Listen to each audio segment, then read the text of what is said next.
we need to introduce the concept of a neural network.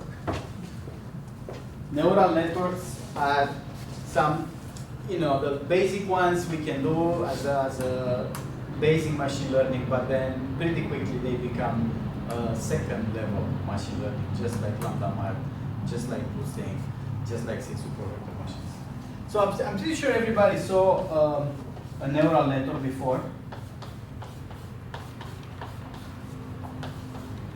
This is input.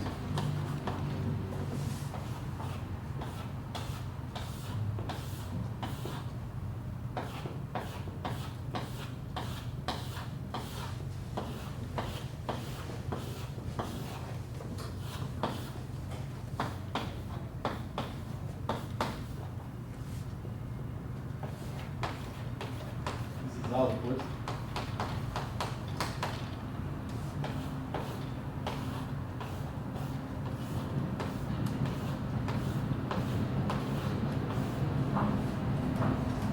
So what I want to do with the neural network, I won't discuss the mathematical aspects of it, but the point of it is I have an input, I have an output, I want to treat it as a supervised machine learning, say, and so I want to map these values, input values, input vector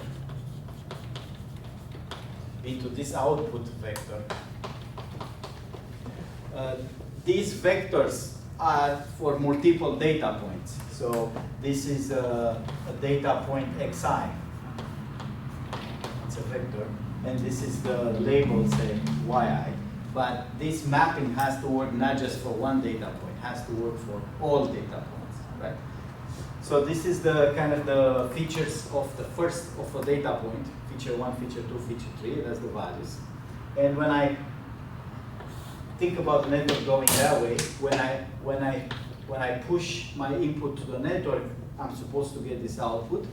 And when I put the next data point, I'm getting that output, and so on and so forth. These states are called hidden.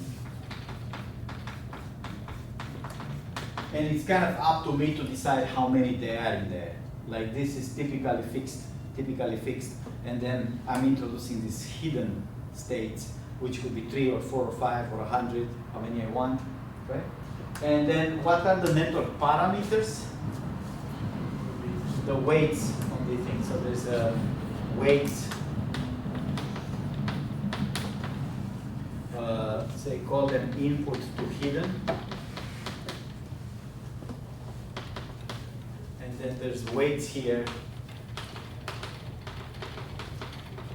hidden to output. Now, the way the networks work typically, each node has two-step computation. Each node, one of these boxes, bigger. Right, something.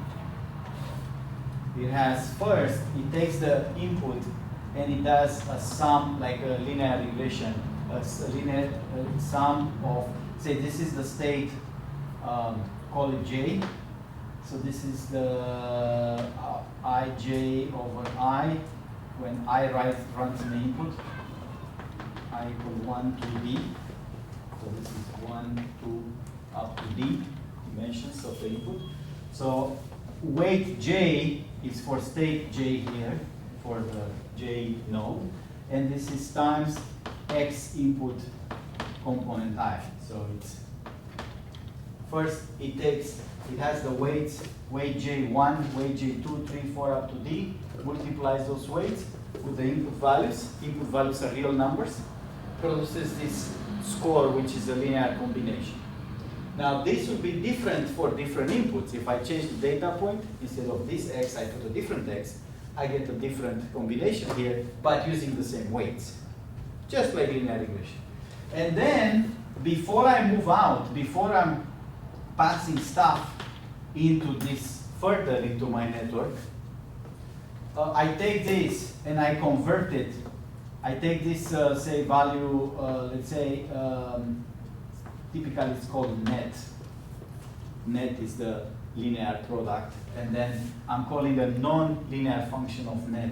Typically, we call this f of net, gets passed as a value further. F could be sigmoid.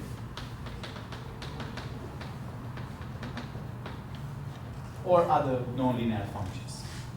And this way, I have a layer here of those things. What's the difference between this hidden state and this hidden state and this hidden state? They have different weights and different weights going up. I could have more than one hidden layer.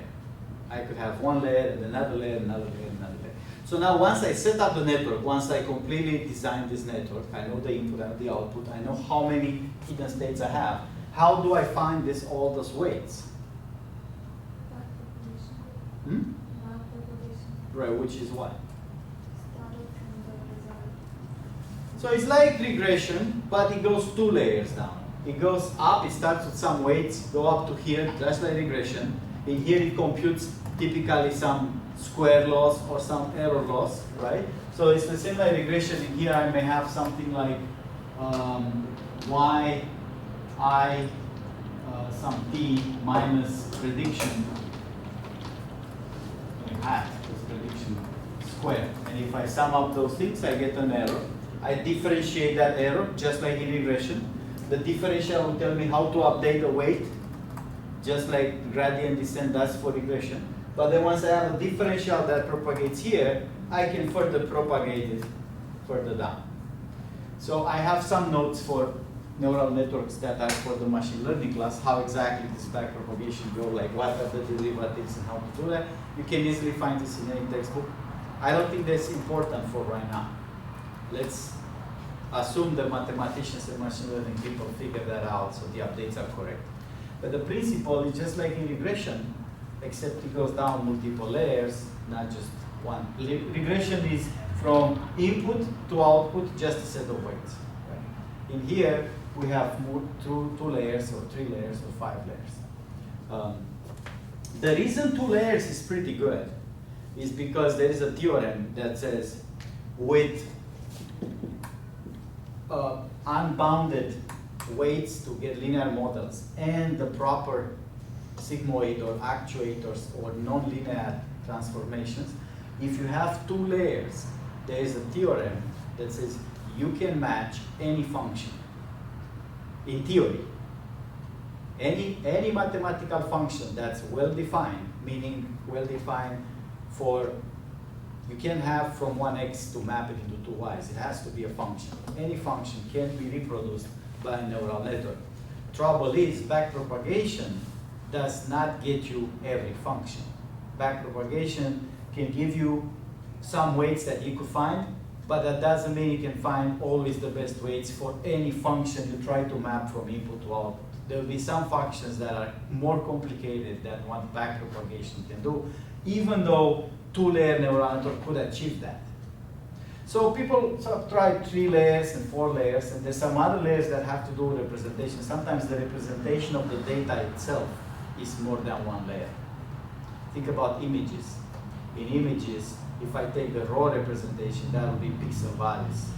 Sometimes I run a layer or 2 or 3 just to extract better features out of the pixel values.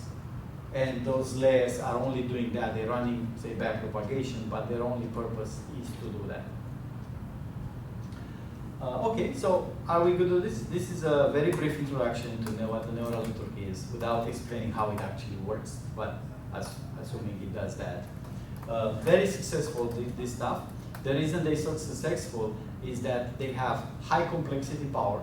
You can set up this network with a lot of parameters to pretty much match any complexity you want, although it can overfit. Not too bad. Linear functions cannot overfit too bad because they're forced to be a line. A line, it can't go around too much to overfit. So a lot of these classifiers are actual lines. The main advantage of these networks is the computational speed.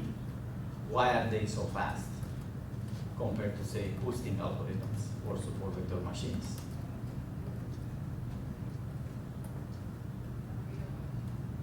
Why are neural networks fast and scalable compared to other machine learning algorithms? can apply natural multi-threading. A lot of this stuff can happen in parallel. Yes, what else? Also GPUs. GPUs. Why can I use GPUs a lot? A lot of these operations are actually matrix operations, right? And GPUs are designed to deal with matrices. And the actual operations are pretty simple. So if you think of a multi-threaded, multi-core processor, the typical Intel approach was to create very high performance cores, but not too many. So Intel processor, even today, like how many cores it has? 6, 8 cores, and they're very fancy. Those cores do a lot. That's all very good for a complicated task, like a game. In a game, you don't have that many threads going on. Maybe you have 5, 6, 7, 8 threads, and each thread could be quite complicated. But this, you can have thousands of, tens of thousands of threads easily because it's very scalable, very parallelizable. But each thread, it's quite simple. Each thread does a dot product. So the right hardware approach for a neural network would be to have way more cores, right? But each of them doing simple algebraic dot product calculations.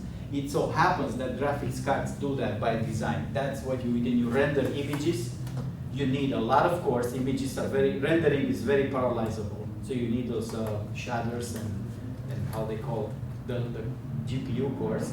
And they don't need to do a lot of computation. Even the fancy ones, they don't do that much computation. So they're very well suited for this kind of work. So those two things make neural networks more scalable and more doable than other algorithms. Like boosting is a natural search through those trees for the best threshold. That search is going to take time. But people have parallelized that too into, if you have so many features and so many thresholds, you can search with, each search goes to one thread. Has to basically be one thread, but then if I have 20 searches, I can do 20 threads. Support vector machines using a non-quadratic optimization. Quadratic optimization problem, it's hard to do mathematically. So in there, the problem is we have some algorithms that work so and so. The best performing algorithms are slow. The ones that perform fast enough are not guaranteed to give us, if you took a machine learning class, you did the SMO algorithm, it's fast enough, but it's not guaranteed to give optimal solutions. So support vector machines are very good learning algorithms, but we don't know how to execute them, how to run them fast enough. These are not that good. In fact, somebody published saying, for any single problem there is something better than a neural network. But because they implemented and they're ready to go and they're fast, why not just use them all the time, right? So a lot of machine learning today, especially in the industry, is pretty much neural networks. In fact, it got to the point where if you don't use a neural network, you're raising flags. In my consulting job, I've been asked a lot, why are you not using a neural network? That's the first thing. You can tell these people don't even know why not neural networks work, but they heard about it, they read the blog, so it's so natural to use a neural network today, especially a deep one, more than one layer. Now, the biggest reasons not to use neural networks for real is interpretability of results. Even though they're good and they give performance results, if you want to understand what the model is, you want to take all these weights and say, okay, now I want to justify my prediction, say, what did I get from this input to this output? What are all those weights mean? That is very hard to do with the neural network. Even today, after so many years of deep learning, interpreting, I mean, if you're lucky and you have one high weight and the rest are small, good, that can be interpreted. This node acts on only those two inputs. It has two big weights and nothing else. But that's very unlikely to happen that way. In practice, there's more than one or two high weights. There might be 300 high weights, and then it's hard to interpret. So you should make this note for yourself. Every time I'm supposed to not just produce a performance classifier, but justify the result, especially to a non-technical person, a lawyer or a doctor or a carpenter or a business manager, if they ask you, why are you predicting this value? Why are you thinking stock market is going to crash? Why do you think it's going to rain tomorrow? Whatever the network does. Neural networks are much harder to explain than, say, decision trees. Decision trees are in front of you. You don't need much brain power to explain them. If they tell you, if age is bigger than that, if the blood pressure is bigger than that and that and that, take it from the top. Those rules of the decision tree speak for themselves. Okay? So that's why I'm hesitant to use neural network in a medical domain, because I'm going to be asked why, and it's hard to explain in those ways. So with the decision trees, sometimes they seem a little unstable to me, where they'll like send it down one branch one time and then kind of go a different way another time, especially with imbalanced classes. Yeah, I think you can fix some of those things by putting threshold. If the data becomes smaller than something, don't split. If 2 or 3 branches look similar, combine them together. I also don't run deep decision trees. I prefer the boosting approach, which is a sum of shallow trees rather than one deep tree. Deep trees, even if they're not even if they're stable, the problem is they get too quickly into too small regions of the data, right? So I found that decision trees combined with some other mechanism, say boosting, that's a typical one, it's more explainable, especially the top rules. Maybe once you go down to the weeds of the tree, it becomes tricky, but the top rules, it's usually meaningful. Also, I found that they're more robust. Decision trees with linear sum like ensemble require less tuning than those networks. You know, and other machine learning algorithms. A lot of these EM, variational inference methods require initializations that have to be figured out. Regression requires hyperparameters that have to be tuned. The only guaranteed way to tune networks and regression is to trial and error for the hyperparameters, parallel 1 and 2 regularizations. There's no good way to guess them in advance. So then even though regression or neural network is very fast, you may need to run it 70 times before you get the right hyperparameters. Boosting algorithms with decision trees don't have these problems.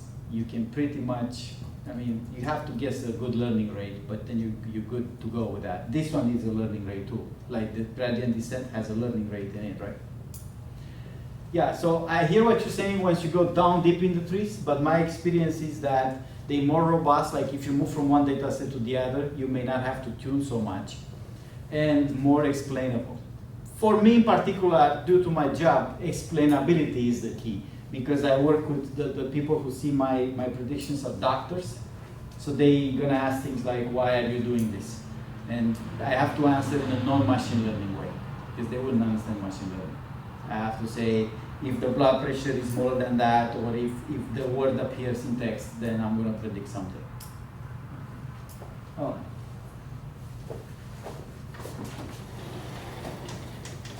So now, the reason I make this introduction, this is something you have to know. As a data scientist, you have to know the basic neural network, how to set it up.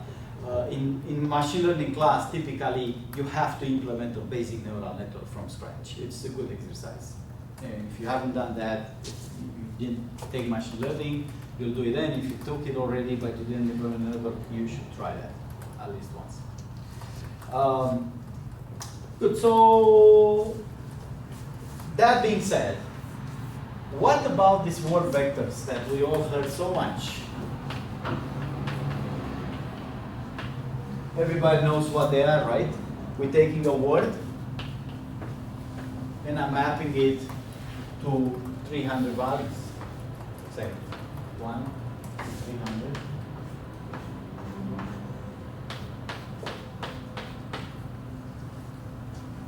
These are word vectors. It takes a word, map it to 300 values. So what questions we need to ask here? How to use this? How is it useful?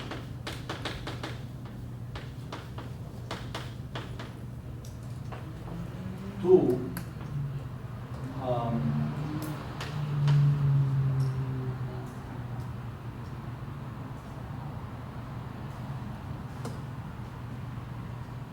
what properties word vectors properties word vector. What do we want? What kind of properties those word vectors should have, right? Like we don't just want 300 bits. We want them to have certain properties, right? And 3, how to create them.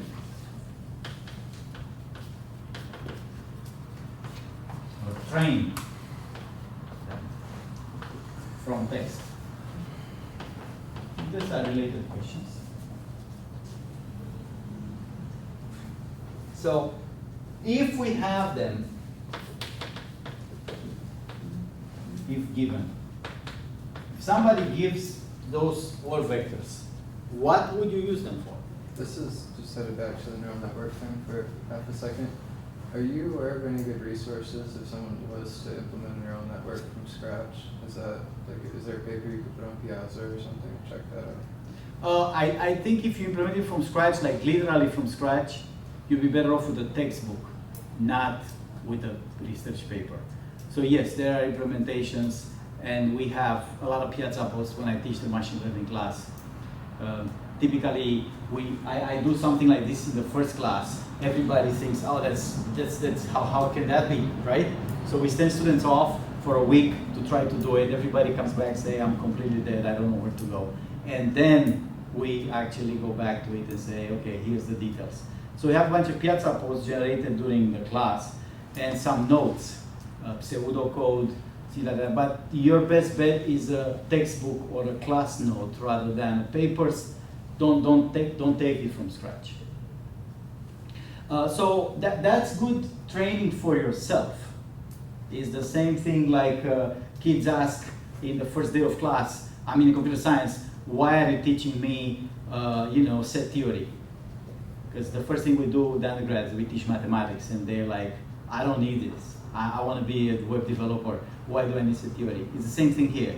You never may use your own implementation in reality, but I think it's a very good exercise to implement regression, decision trees, naive Bayes, neural network by yourself, even if that kills a month of your life. It's the foundation for how stuff works. Now, in practice, you would use something like TensorFlow, right? Very efficient implementation. You set it up in Python. It's used everywhere, literally everywhere. It's well supported. Runs on GPUs if you're lucky. Like if you don't have a Mac, and Macs don't run on GPUs, but on other computers it does. Yeah, so I can send some notes about. Actually, my class is online, the 6140, I think, still. Is it? Yeah, so you can search for that. But or any other class, I think that's the best bet, a better bet than trying to file a research paper. Okay. So if you have word vectors, if you take a word, any word, and you get a word vector representation for it, what is that good for? Doing what with it? Trying to find like the probability of some new word that is near to that given word. Based on the vector. So imagine that I take text and replace every word with 300 real values, right? Those are numbers, real value numbers. They may be bounded in an interval like between -1 and 1 if I want to. But they're continuous, they're not discrete values, those are vectors. Yeah? So why would it be beneficial, assuming I get all the properties I'm God on earth, and whatever properties I request from these word vectors, I get them, right? What's that good for? I can get, you say, the next word? Yeah, like if you have some new word, like nuclear bomb, or nuclear energy. Like Right, so he's saying if you look at a particular word vector, 300, based on those 300 values, you can probably tell what's likely to come next. I would say that's not the best example. The best example in that sense will be similarity between two words, not what comes next in text, but rather if I give you two words represented with 300 bits. If the two words, it's not that easy to find similarity between them natively. You will have to go to text, to meaning, to dictionaries. But if they represented as 300 values, we can easily get a cosine or some distance, Euclidean distance between those values. It's hundreds of distances, vectorial sense, right? To represent similarity between things. Correct? So how much power is in there? Like similarity with words could be multidimensional, right? I'm not talking about the 300 dimensions. I'm talking about, in some sense, some word could be similar with another word, but in a different sense, the same word might be similar with another word, right? So can we capture the semantic similarity of, say, English text? I'm talking about English. With 300 dimensions? Do we need less dimensions? Maybe we can capture only 30 dimensions. Or maybe 300 is not enough. Maybe we need to capture all the nuances of word-based. So I'm not including sequencing, text sequences. I'm just saying, here's a word, here's another word, here's another word, here's another word. Think of those not as words, but think of them as people. Every person gets encoded into 300 bits. Now I want to map similarity between people. Similarity may be of very different kinds. We have the same education. That's a sort of similarity. We come from the same country, same culture. We play the same musical instrument. I don't know. There are many ways to interpret similarity between people, right? With 300 dimensions, be enough dimensionality to capture the whole semantic similarity that's in English text. What do you think?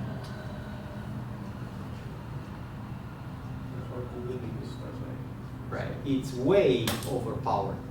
We don't need 300 dimensions to capture the text. We could represent the text probably in 20 dimensions. The problem is, theoretically such representation would be good. We don't know how to find it. We don't know how to find that best representation in 20 or 25 dimensions. So instead we do 300, right? And we have way more power than we need because the mapping into those 300 values is not going to be the optimal one. This has been showing a lot with this ordinal data. Like if I am to map movies or songs into a multidimensional array for the purposes of recommendation and similarity and so on and so forth, how many dimensions do I need to represent everything people want to know about movies or what movie is similar to another movie? It's been known that you don't need that many dimensions, but we don't know how to create the representation, so we use double or triple the dimensions that we need to make the problem work. So 300 is way too much. 300 as a dimensionality vector with real values, that's a lot of possibilities and a lot of possible similarities between them. So similarity is the canonical example that if I want to understand how a word is similar to another word, I do this. What he was starting to say, I need to know what word comes next. Well, the problem is in English, to know what word comes next, it's not like a memory-free Markov chain. It's not like you just need the last word. You need more than the last word. So I agree the word vectors would help, or should help, but the problem is you can't tell from one word what comes next, right? It's the sequence of the last few words that typically gives you what comes next, right? So the ordering, could I do something with this ordering? So in other words, what's gonna happen if I have word 1, that's 300 bits. Then I have word 2,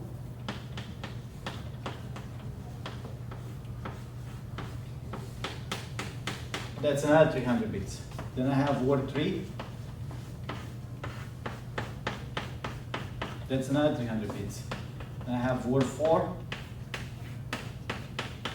Let's say 5 grams. 5 grams is Google's default, right?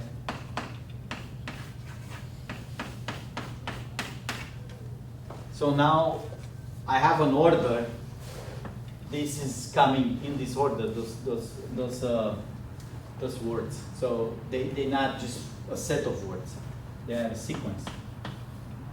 5 gram sequence.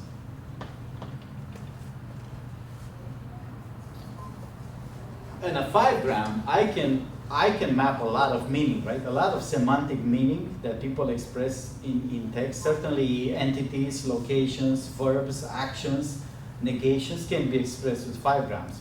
Maybe not very complex sentences, like somebody who's talking very sophisticated about some art notion, but a lot of the concepts, like I have class, I'm gonna go do that, I have this my education, so on and so forth. A lot of things like that could be easily expressed within 5 words. Maybe not with 1 or 2 words, sometimes unigrams and bigrams are not enough. But in here, can I take advantage in a sequence of these bits, those 300 bits that I have for each word?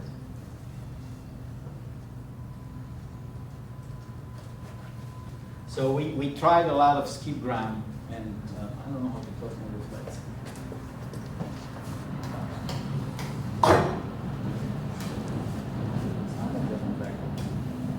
So we talk about skipgrams without the word vectors, right? Remember homework 2 and 3, and then we say, okay, how you match a trigram? You look at the proximity, you matching the words. So we discussed about similarity. Matching should be more advanced now. I'm not matching the word friend with friends anymore, or synonym based on the dictionary. I should match the bits, the word vector bits, and based on these bits I get something. But how about the sequence of 5 gram? I want to match the skipgram 5 words against a piece of text. Can these word vectors help me? So the problem again, I have a skipgram 5 words. 4 words if you don't like 5, Northeastern University Virgil Pablo. I want to match that against the document. It's a long document, 1,000 pages. I'm going to create some proximity function.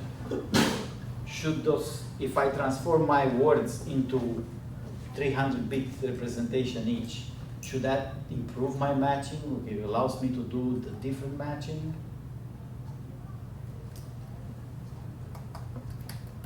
No? So it's no good? Basically, we can find from that matrix which words are. So I'm trying to add to the concept of bits, word bits. I'm trying to add the concept of a sequence. I don't just have 2 or 3 words as a set. I have them as a sequence. The order matters, right? So I have in there how many bits altogether? 1,500 bits in order. I have 1,500 bits, 1, 2, 3, 4, up to 1,500. Can I use this somehow to make something out of it? Can I map the whole skipgram into these 1,500 things and then match it with chunks of 5 words from text? Do you think that will work? So suppose I have a piece of text. So I have, that's my skipgram, 5 gram sequence. And I have a piece of text here. Long text, 1,000 pages. So I have, here's a word, every block in here is a word. Right? So, 300K words. Can I take my skipgram and match it against 5 of those in order and say, hey, this skipgram matching is better if you map this into word bits first, word vectors. I call them bits. They're not really bits because they're not 0, 1. Can I map the whole 1,500 sequence of numbers against this 1,500 sequence of numbers? Maybe then I try this 1,500 sequence of numbers, and maybe this 1,500 sequence of numbers, and then maybe this 1,500, and so on and so forth. Do you mean literally? What do you mean by map? Is it like a matrix operation or directly? I'm saying I'm trying to match, I'm still in IR, information table, I'm trying to match skipgrams with a piece of text, right? And before, without word vectors, we could only match words with words. So we could take the skipgram, Virgil is in there, I match it with Virgil. That's it. If it's not Virgil, it doesn't match. Right? And then we have this notion of proximity. Now we say, wait a minute, they're not Virgil, Pavlu, Northeastern anymore. Those are actually real values. I have 1,500 real values. And then I can chunk my text into 1,500 real values too. And then I can call the matching that way. Would it help? Yeah. I'm not sure, to be honest with you. Because So is there a chance that before word vectors, Virgil didn't match with something that I wanted to match somehow, but now this 1,500 vector matches better with the 1,500 vector in here? That, in other words, if I don't do the word vector transformation, would I get a match that's decent or a mismatch? But with the 1,500 vector in real values, say the match is supposed to happen here. Can you imagine a situation where these 1,500, I call them bits, but they're not bits, they're real values. These 1,500 bits match these 1,500 bits in a mathematical sense, say cosine. But word by word, if I talk about Virgil, no transforming into word vectors. Virgil is not there. So if I do, like Rouge does matching or word-based matching, I don't match the words, but if I match the bits, they match better. Is that something we can implement? If you have similar words, maybe the dimensions of the vectors can help in this regard. So it won't be an exact match, but it can be a semantic partial match of sorts. So this is something you can try if you want. I know we run out of time to do homeworks, but this is something that I will try. Take the word vectors that are published by Google. They're a very famous data set of word vectors, so you don't train them yourself. It's available. I think they have like 3 million words in it. Chances are every common word in English, you can find it in that dictionary, common word, right? And do exactly this. Take a look at a skipgram matching and say, if I don't transform to word vectors, I'm going to end up with 5 words matching against text. It's like a phrase match. Elasticsearch has a phrase match, right? You can call that, see what happens. If you transform every single word in bits vectors by just looking in the Google dictionary, don't trade the word vector, just replace the word with bits. Can you get a better match against text? It's not black and white, so you get a concept of how nearness.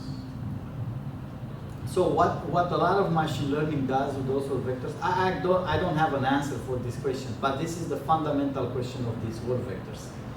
Words alone are not interesting. All problems that are based on words alone have been solved. So there's no problem left based on words. The problems that are left are based on sequencing of words and in Asian languages or Arabic languages because they're way more sophisticated than English language. In those languages and in sequencing of words, the question is, what do you mean by word vectors? Like, I understand the word gets mapped in 300 values, but then the meaning in text is not represented by one word. Those problems are done. We are at problems where the meaning is represented by multiple words in a certain sequence. So you gotta find a way to use the word vectors in a sequence. It doesn't have to be a long sequence. I can totally buy that by the time you are at word 4 and 5, you got most of the meaning out of text with 4 grams and 5 grams. But then how do you take 1,500 bits of values and match them against text?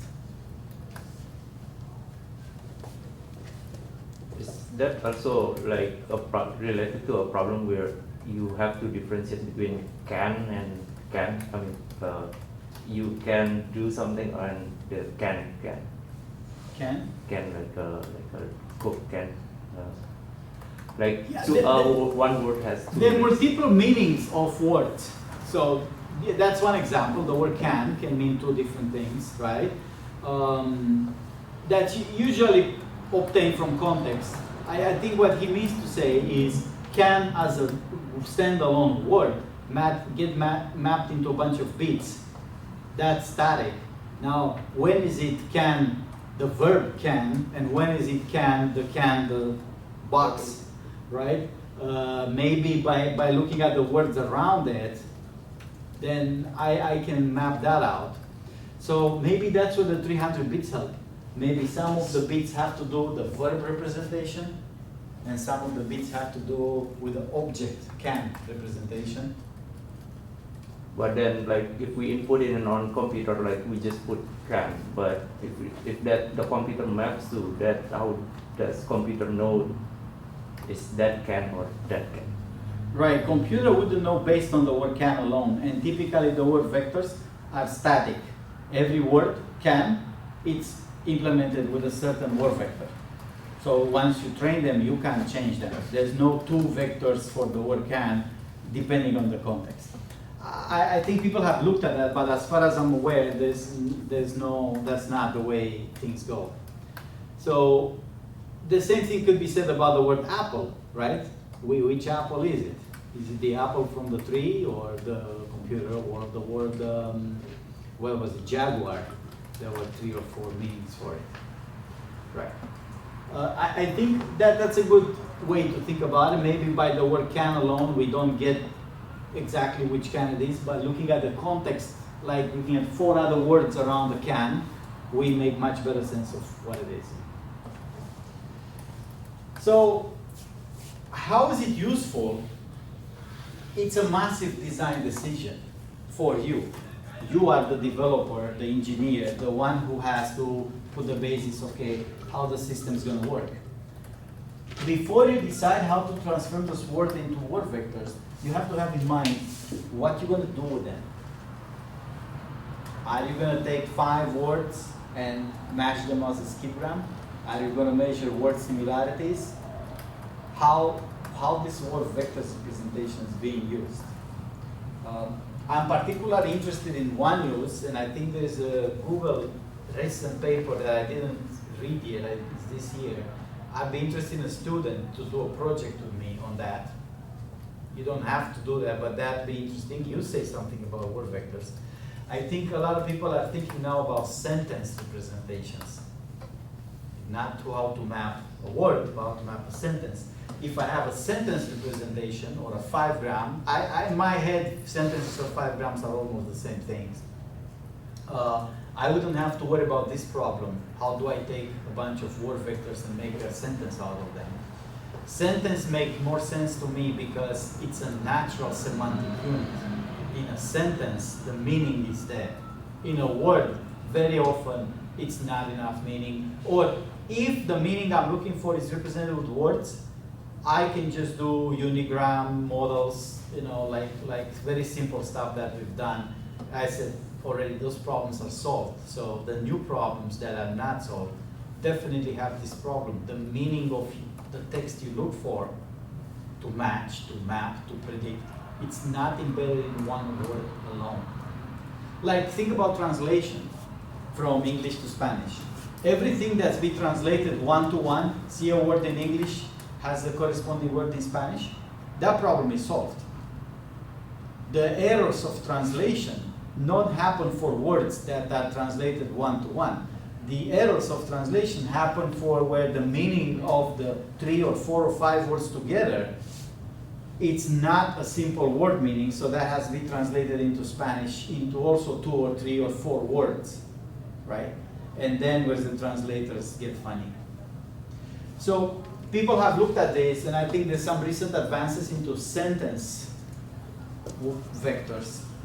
Like I said, I'm going to show you this paper, which I didn't read. It's recent from Google that I think is a universal encoder into bits of sentences. That would be far more interesting for the problems I have in mind than just word vectors. So how is it useful? What properties we would like these word vectors to have? So if your boss comes, says, I want word vectors for my data set, I have 85,000 documents, can you look at them and produce word vectors for them? AKA, you get to map every word into bits. what would be a desirable property of those bits? Similar words, but how do you know what words are similar? You want to read them, all of them? Or you need a dictionary maybe? Similarity, Maybe the words context. yeah, right. So instead of thinking of similarity like a synonym sense, maybe what he's saying, those two words, I don't know if they're similar or not, but they appear in the same context. Can you guys give me an example? What appears in the same context? And I don't know if it's similar, but I can tell it's the same context, but I'm not sure if the words are similar. Speaking and talking. Those are what he said. Speaking and talking are synonyms, independent of the context, or mostly independent of the context. What was mentioned all the way in the back was, I want two contexts when words X and Y are in the same context, but they're not necessarily synonyms.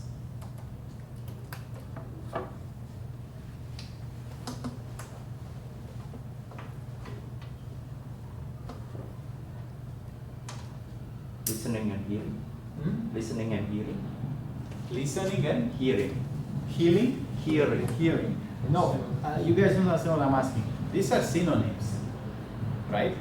What I'm asking is for two sentences, or that are saying the two names or verbs or whatever are in the same context. So we can have a relationship between them, not necessarily a synonymity relationship. You guys know that famous example with word vectors? Paris is the capital of what? France. Madrid is the capital of Spain. So if I read a lot of text, I figure out Paris and Madrid appear in the same context, or specifically in this example, in the same relationship with France and Spain. So what people have done with word vectors, the original paper 2013 from Google, was based on this idea. Since then, we have different uses of word vectors, but it was based on, I'm not sure what Paris, capital, and France are. I'm not sure the countries or city or people or something. I see the capital letters, but I don't know what they are. But I can tell that Paris into France is what Madrid is for Spain, because they appear in the same context. They have the same relation. I'm not sure this is a job and a person or a city and a country. Whatever they are, they have the same relation. So thinking like that generally, you would like some to say in a word vector sense, there's a relationship between France and Paris to be the same like the relationship Madrid-Spain, right? How about this other example? Man, woman, king. What should be here? Right? Whatever man is for woman is in the same relationship with the king for queen.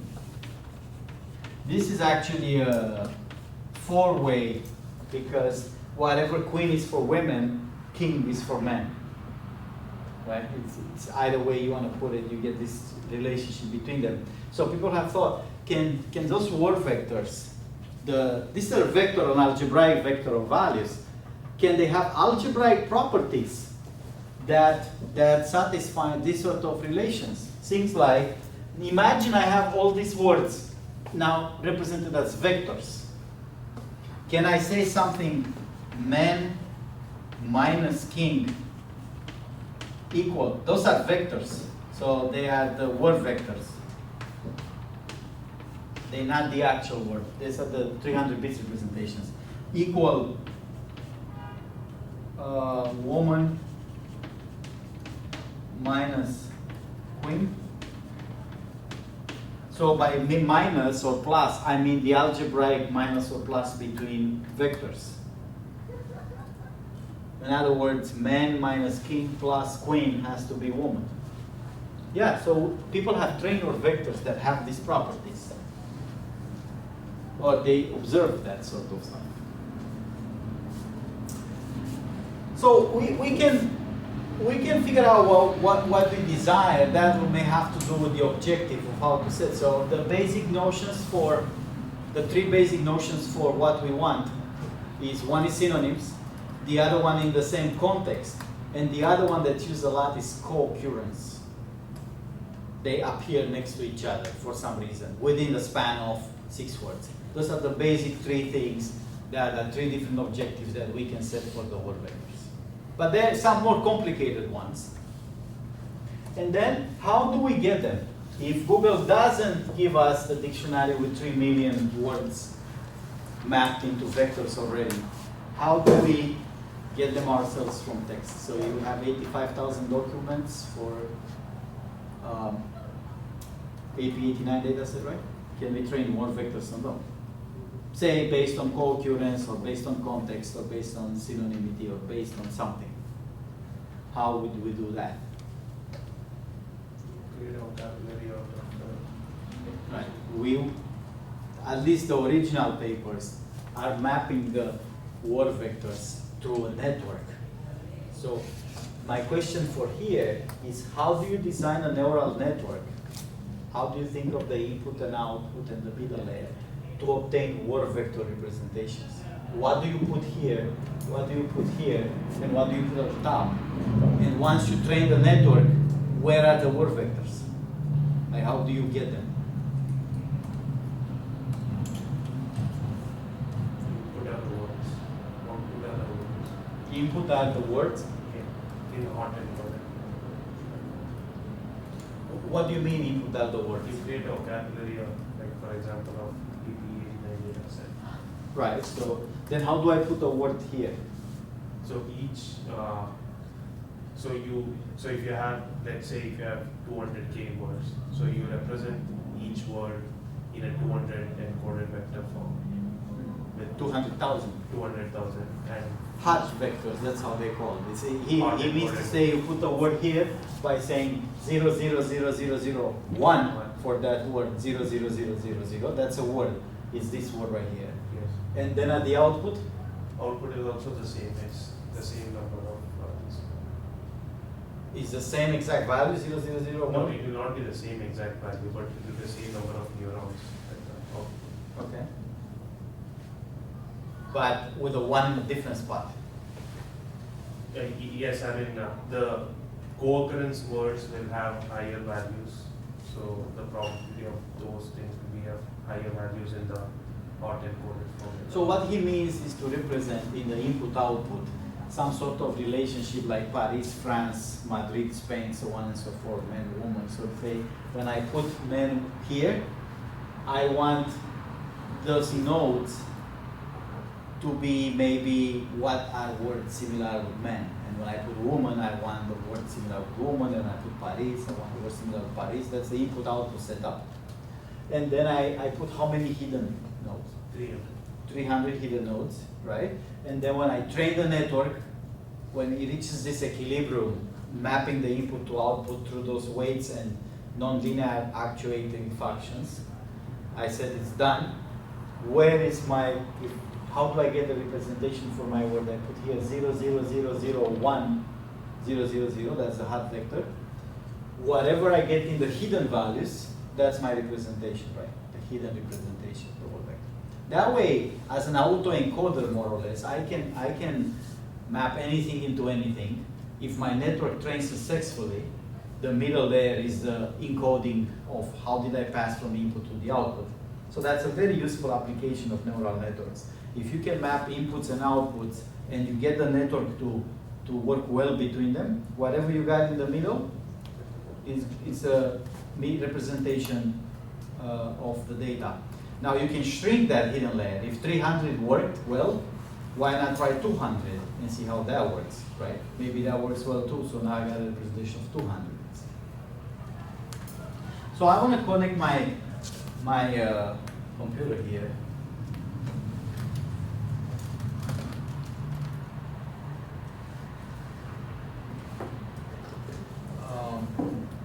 This subject got very big, so the entire conferences now on word vectors and how to train them and how to use them and what they're good for. And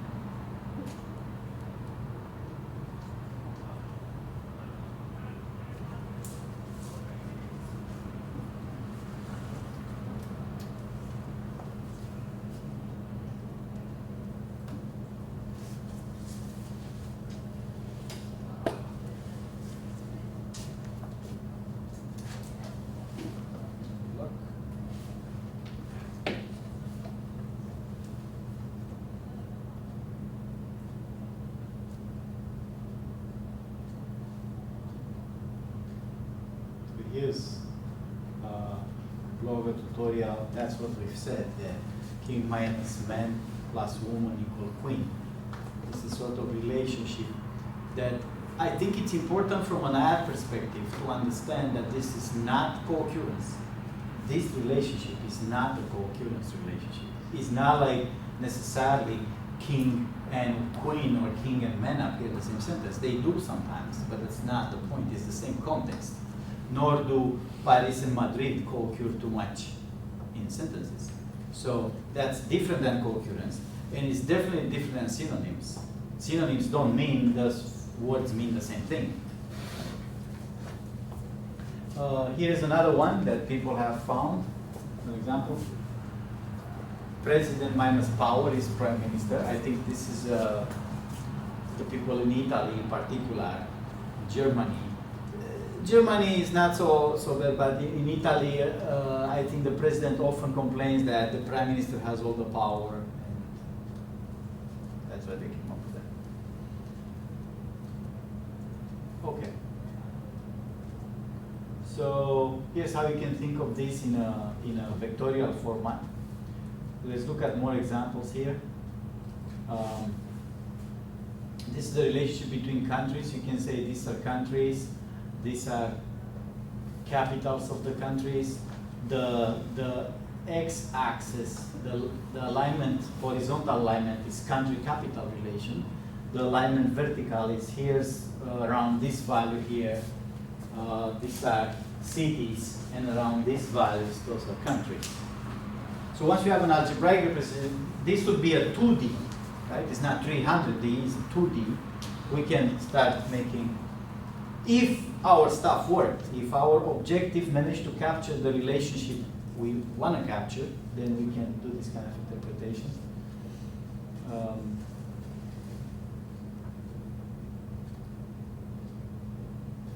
These are these animals mapped in different languages in 2D. Let me see what else. It's a 1D representation. You can play with those things. I think for educational purposes, it's not useful to have 300D.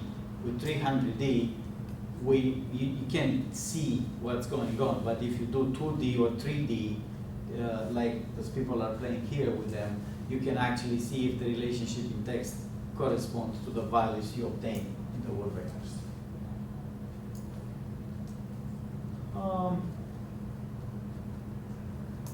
Here's some other relationship that people have looked for.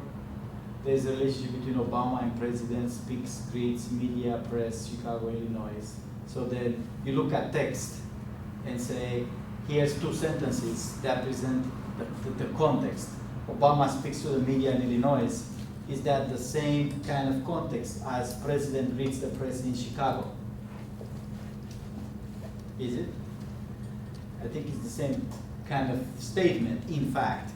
And you can see here the points they want to make is that President Obama speaks, greets, media and press, Chicago and Illinois, you wouldn't discover those as synonyms, or unless you have a dictionary. If you have a dictionary that says Obama's the president, speaks and greets is related words, media and press is related, and Illinois and Chicago, and obviously Chicago is the capital of the main city of Illinois. You need this kind of dictionaries or outside information, but if you train the word vectors from a lot of text, it just learns them automatically. All right.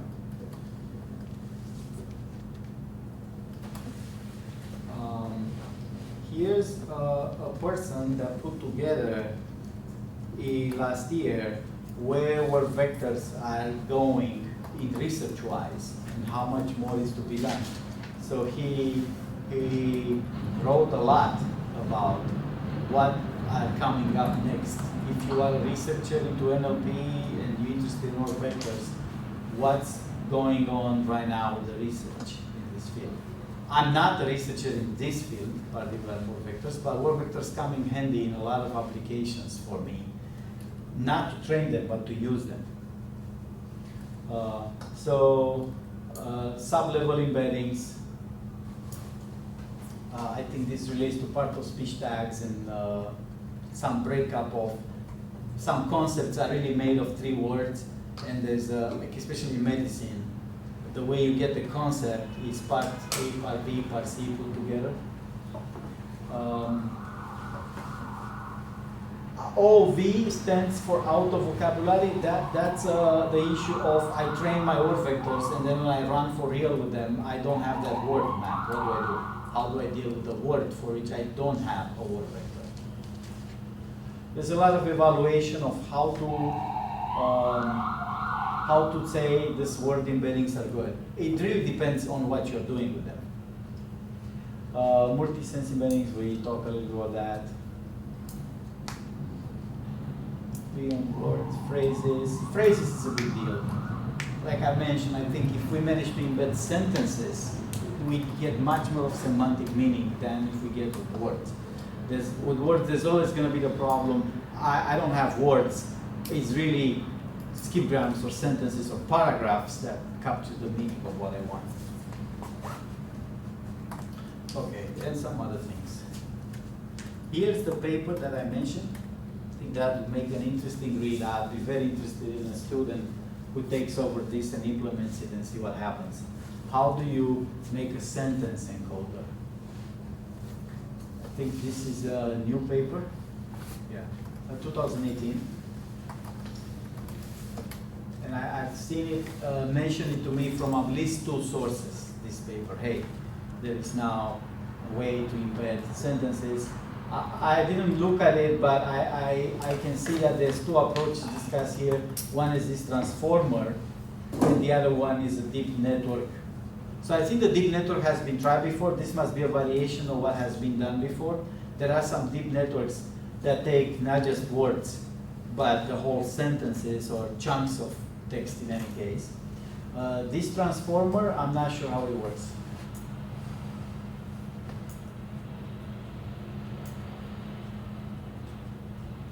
I think it's based on a graph now that I'm looking at it, but I don't know. So that I think will make a very interesting master project. If somebody's interested in NLP, wants to spend 1 year on NLP and maybe write a paper or a thesis, take over a modern paper like this on 2018, read it, implement it, start talking to the authors. Hey, I implement your code. I can't get at all. That's how conversation starts. I'm implementing your code. I get totally different results. Can you help me out here? And then, every time I get something about my past research is that they don't get the same results. And I'm writing the same to other people. My machine learning group, the people who are now almost graduating machine learning students, they must have implemented at least 20 algorithms that are not theirs, just for comparison purposes and verification purposes. And on every single one of them, we could not get the results that were reported until we talk to the author. So we write to those guys, say, hey, I'm not getting your results. And then eventually it gets squared out. People not cheat, but it's very hard to replicate somebody else's setup. In research, Try that. Get the paper. See if you can get the results from the paper. Very difficult. There are entire tracks and conferences now dedicated to this problem. I want your publication, your contribution to be, I want other people to be able to replicate it if they need to. So we need more details, or at least some supplementary material, how it's called, or code that will allow other researchers to get the same results. But this will be interesting. I'll be very interested in somebody trying to do something like this and see how it works for different kind of news articles versus, say, book chapters versus tweets versus other things, how this stuff works.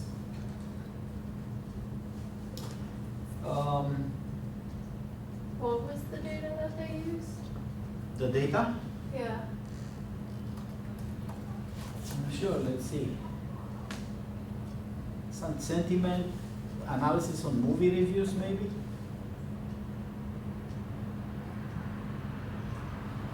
Trek, it's something that, there are not that many documents in here, right? 67,000, not that many.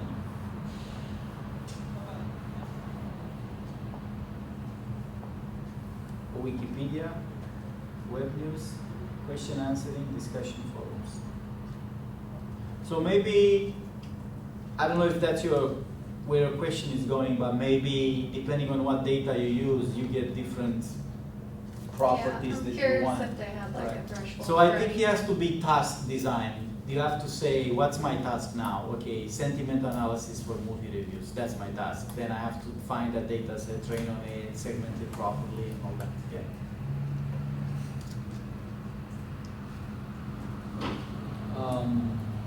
There was another tutorial here. This is really written for non-computer scientists. So I don't know if you've seen this. This is a nice tutorial, but not for people who want to be data scientists. So this is the kind of tutorial that you could teach somebody who's not a computer scientist and say, hey, I heard about this for vectors and you're a computer scientist, can you explain to me really quick? Okay, this is something that will do that. It's a lot of blah, blah, blah, blah. And it explains, how a word get mapped to in a window with similar words. And then, okay, we have this network that I already talked about. This is a hot vector when I have an indicator vector just for that word. So I put a word in there, that's one data point. And here, each output is other related words to it. Related, like we said, depending on what the objective is. If it's synonyms, those are the synonyms. If it's a co-occurrence, those are the co-occurrence words. If it's same context, then I have to define mathematically what that means, same context. And then I train this with 300 bits, 300 hidden layers there, and then I get my word vector representation, right? So this is explaining, for people who don't understand how neural network works, how do you actually get 300 values to be the word representation. This paper talks about something interesting, this tutorial. That is three things here. Those are the initial ideas. We're talking about 2013. Well, phrases in here doesn't mean what I mean by phrases. I want to map a sentence. What they mean is things like New York City, Boston Globe, things like that. They should be treated as one word, one entity. And that's actually easy to segment, right? Because when you run a parser, you can obtain Boston Globe as one entity. So they're not talking about mapping words into phrases or sentences. They're talking about literally calling Boston Globe one word. And they're completely right. Doesn't make sense to treat Boston Globe as Boston and then Globe. Or New York City as three words, New York and City. Makes much more sense to treat it as one entity. Sometimes you even see it, New _ York _ City, to make it like, take the spaces out of it. Yeah. So that's not at all a sentence representation. It's simply saying some parts of the text should be interpreted as one word. And then the other one is, we have to do a little bit of subsampling for frequent words.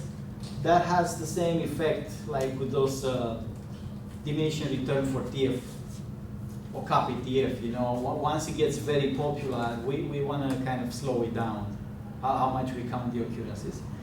And the interesting one, I think, it tells you actually how to look at the sampling rate. Like this zero, yi must be the frequency, and it tells you how to adjust for frequencies. It's a different method than copy, but same effect.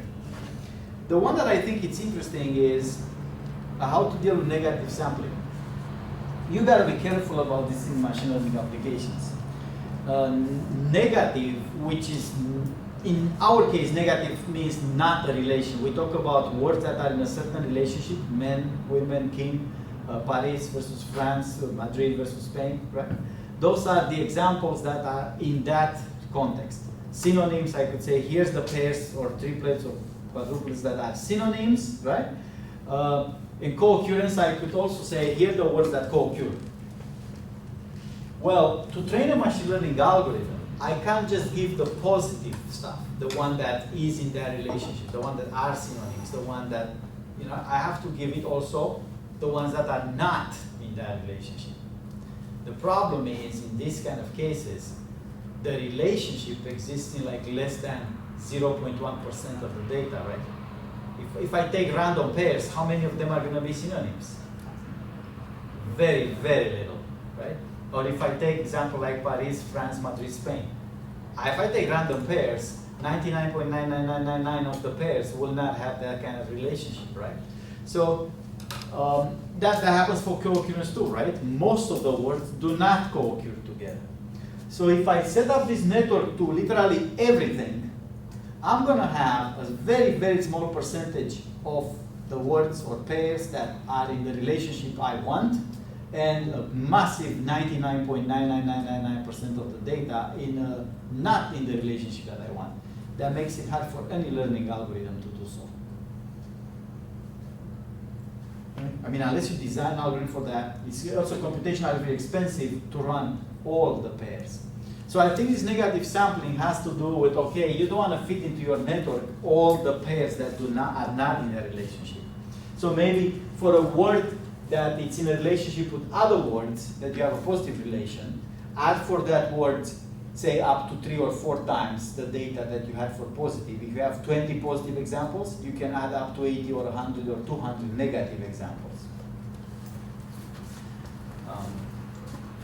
So that's what I have to say about word vectors. This is becoming a big, big topic, but I think not very clear how I feel like by reading papers that a lot of people use word vectors because they're hot and because everybody uses them, but it's not clear what do we want to take out of them, right? I think I have to review papers every once in a while, and I'm sometimes asking myself, well, okay, they use word vectors and that, so I have 2 questions. By design, doesn't seem necessary to me to use word vectors, number 1. Number 2, I would like to see how this method, whatever it's doing, would have worked without word vectors. Suppose I use an ontology, suppose I use other means to do the word representations. I think this is an interesting thing and very useful to understand how it's being used and how it's being trained, but not universal in that everything you have from now on has to be, used with word vectors. All right. So let's take a 5 minutes break, and I'll talk about something else after.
last day of class.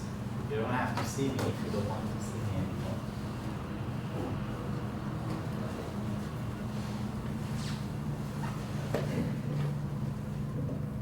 Went like that.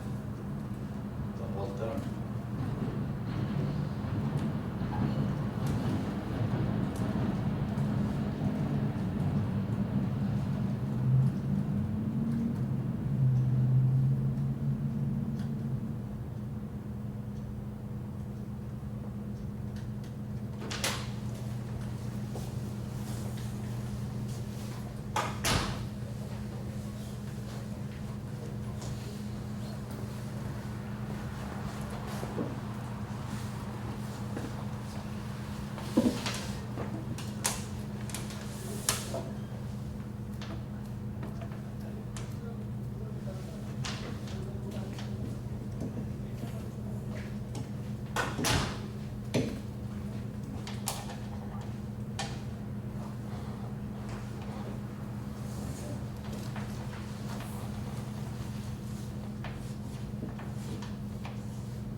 Who has jobs already?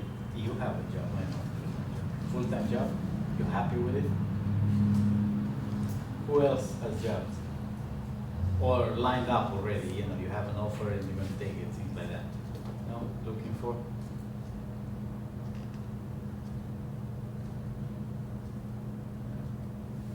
When you look for jobs, there is a period when you have to focus on the interview first. That's not their case, of course they have a job, but there's, I think initially, it's not just the impression, but the interview goes in a certain way, and there's only certain questions that can be asked in an interview, so it's really hard to evaluate for a recruiter what you're going to turn out to be doing at the job. But there are questions that can test your ability to understand things, basic things, and solve basic problems. So that's why interviews are about algorithms and basic stuff. So you need to focus on that first. But then the critical part on taking a job, I think, is the first 3 months, 4 months on the job. Right? I mean, you gotta move fast to learn what's going on, to decide if you like the place, the people, the job, the task, if it goes in the direction you want, if you need to switch, how to switch, and so on and so forth. So I think my point is that to prepare for interviews, you prepare in a certain way, everybody does it the same. You gotta be smart, and sometimes not everything we teach in a class is useful for an interview. We try, we get together as the professors and we try to say, okay, out of this class, how much is useful for a job, how much is useful for an interview, how much is useful for, you know, just basic education. Is if you implement a neural network for yourself, that's purely for yourself, it's not for the interview. But knowing how to use TensorFlow, Elasticsearch, Hadoop, that's very good for the job. You know, knowing how to answer algorithmic questions might be something good for the interview. The world is very competitive today, becoming crazy hard to get the job you want. So I want to do now, we literally can talk about anything we want, right? You guys know that you don't have to be here in terms of homework and stuff. So because you are here, you are interested in a discussion. So I want to talk about something that on one hand is, I want to approach it a little bit from a culture perspective and a philosophical perspective at first. But on the other hand, is by far the biggest item that there is there in this class and in the world, and we didn't talk about it yet. We just have 1 hour and 15 minutes to do so. What's the biggest problem? Companies like Google, right? We talk about information retrieval. Who's the information retrieval company?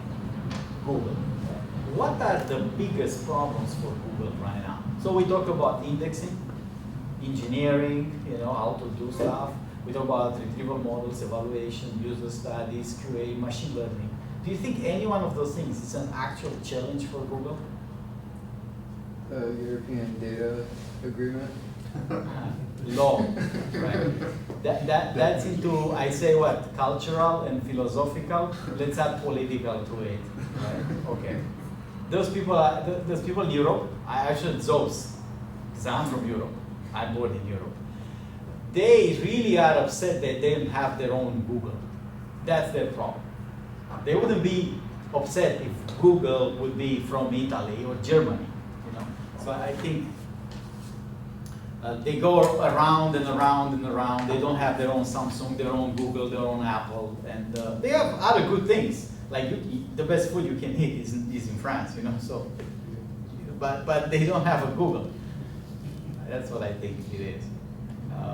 Anyway, so if you want to go into that direction of the conversation, the world today is very different than it was after World War II.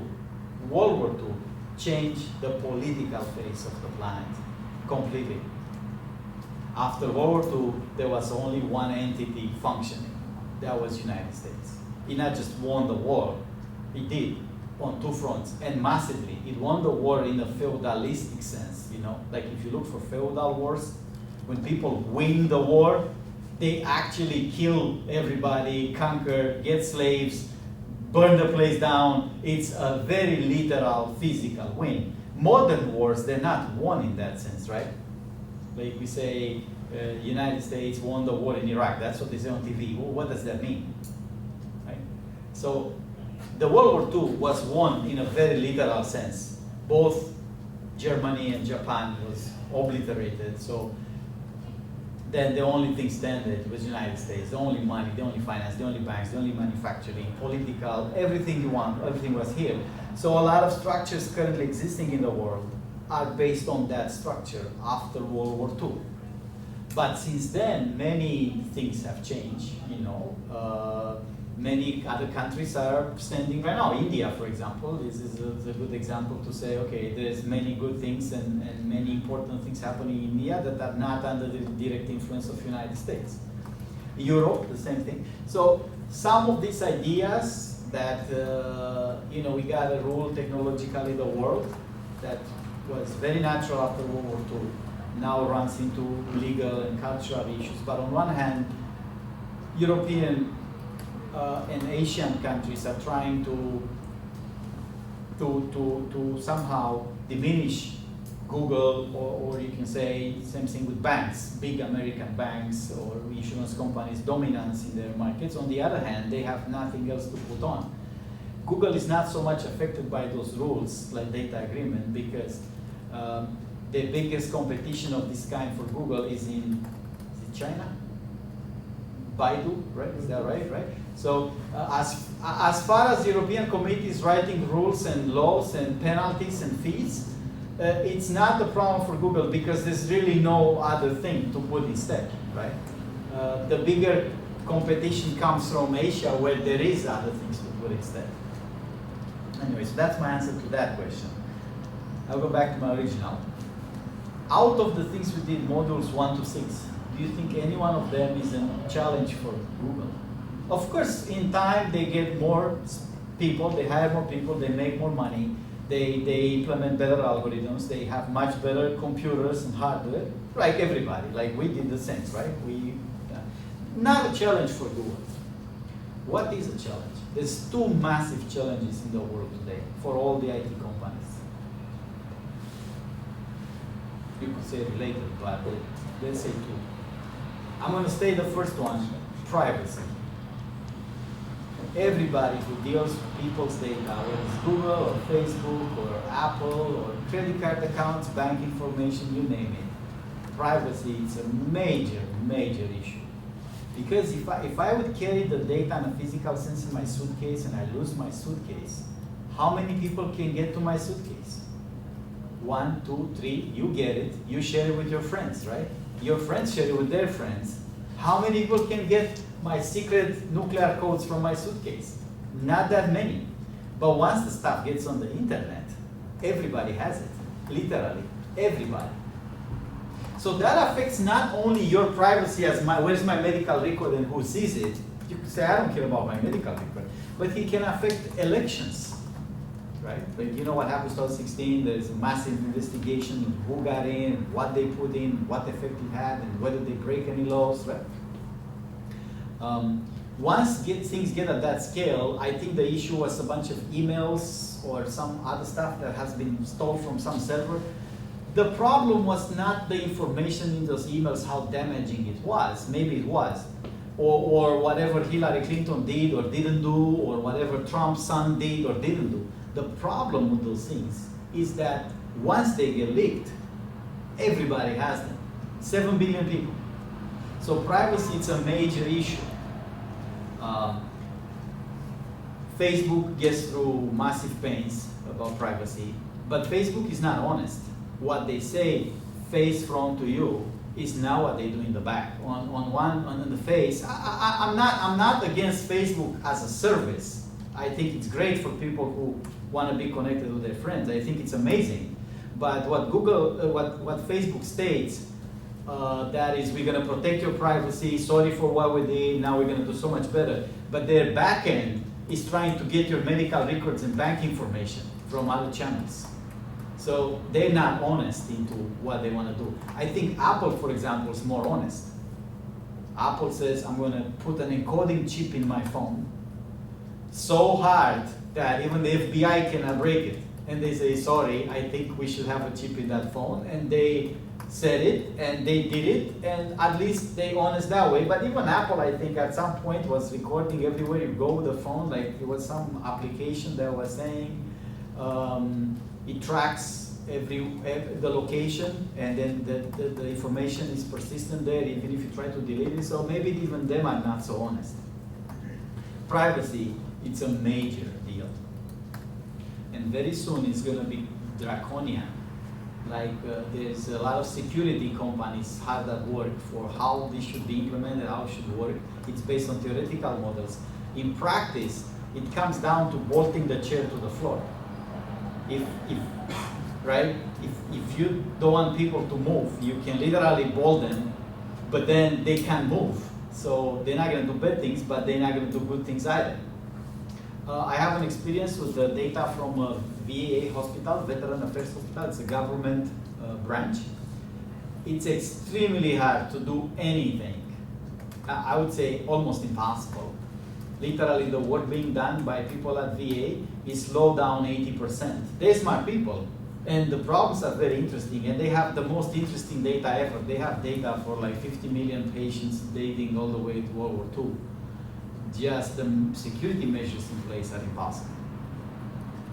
So privacy is one thing. What's the second big problem related? You could say related to security. Maybe copyrights? Copyrights?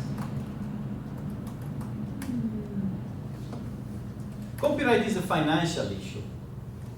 I mean, everything gets stolen anyway. Let's be honest. Stuff is going to get stolen, right? I mean, if you want to see a TV show that you didn't pay for, how hard is that? If you want to get a song that you don't want to pay for, how hard is that? I mean, people have copied everything. There's phones that look exactly like an iPhone, but they're not made by Apple, right? So stuff is going to get copied. It's human nature. It's just a matter of how much money you get back from the copies, right? How we implement laws and courts and trials, and how many people you send to jail before other people start paying. That's what it comes down to. The other problem is that there's very bad intended people out there. Like, one thing is to leak accidental stuff, as in I put it somewhere, people saw it, copied, right? Like I let my account open and it got hacked, or it got people saw my information, or I have my bag with my codes in it and I leave it on the street by mistake. It's my fault, right? That's one thing. The problem with bad people is that even if you do stuff correctly, they trying to get stuff out of you. So the biggest problem Google has by now is what's called adversarial agents that are playing fake and adversarial, typically with a monetary interest. On the web, this is obvious what those people are trying to get at on the web, right? Why would somebody try to do those bad things on the web? what the things we're talking about. Search, related to search. I want when people type something, good movie, to end up on my page. But my page is not necessarily about good movies, right? So spamming and fake pages with the intent of attracting traffic or clicking or buying, even buying stuff, not in an honest way. That's what I mean by bad people. People that design a system or hack into a system with a clearly bad intent. Something that's not legal or not following protocols. I'm not talking about accidents. I'm talking about people who actually sabotage the information. So why would somebody do that?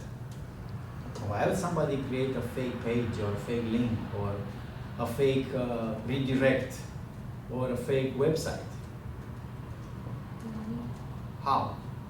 If you get more clicks, probably we give you some money. Identity theft, yeah. Identity theft is not about the kind of money you're talking about. I think is that if I get you to give me at least your email and your phone number, I can use those maybe to log in on other places and do other things with it, right? But direct way to get money, if I could get some monetary reward for my page, like an ad, and get clicked on, or even if the customer, the user buys something, even though what being sold is not useful at all, it's a stupid thing, at least I get somebody to spend some money. So back to the bolted, I don't want this chair to be stolen, so I'm gonna bolt it to the floor. And then it's true that at that point it's not gonna be stolen, but it's also true that it makes the chair much less useful if nobody can move it from that floor position, right? So what drives all this? There's a natural interest of people to go online and find information and buy products and watch movies, right? This is a given. It's the same mechanism that banks gives loans. They know you're gonna have a job and you're gonna work and you're gonna pay your house or your kid's gonna pay your house, right? So there's a natural interest to keep going.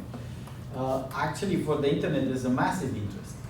So people who are looking for things, whether it's Facebook or Amazon or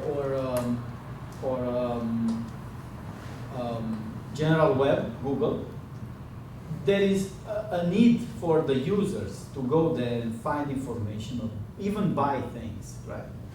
That need drives all the bad people, all the bad agents, because I know there will be people looking for stuff. I know there's gonna be people needing to connect to Facebook or buy stuff from Apple. So I'm guaranteed to have enough customers if I create something fake.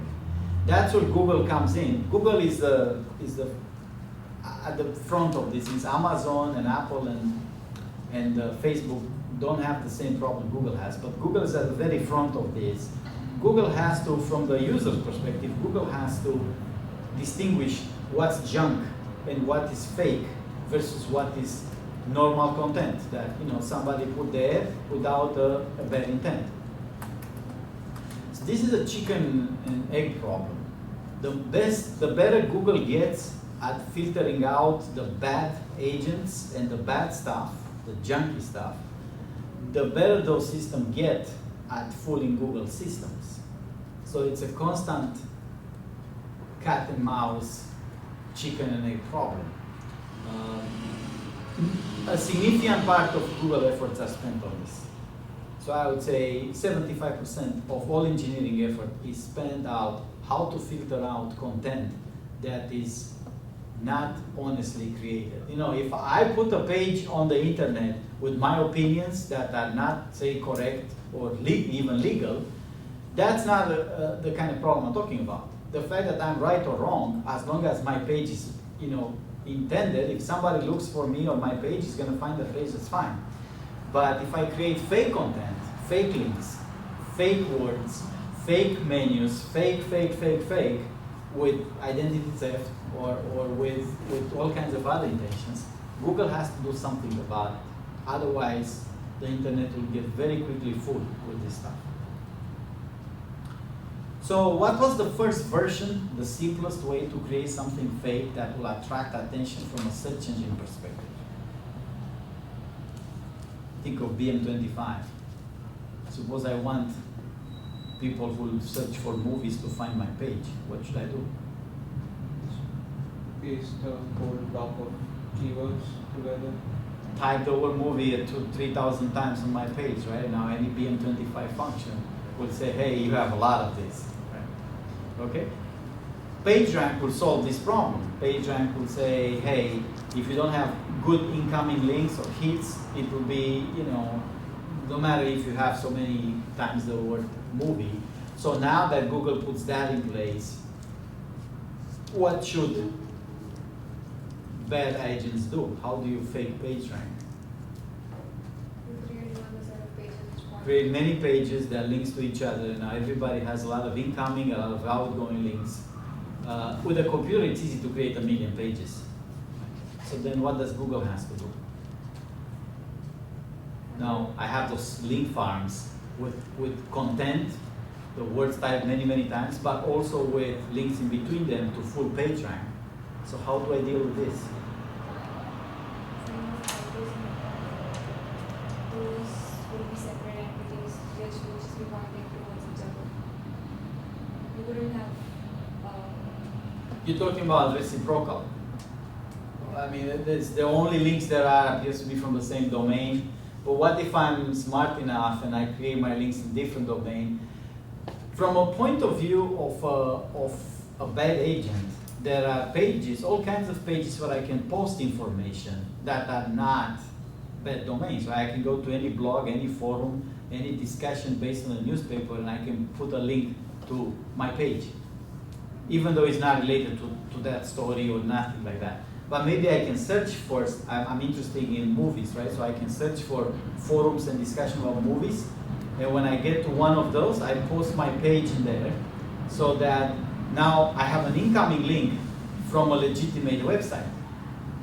If I do that to enough websites that are randomly pages talking about movies,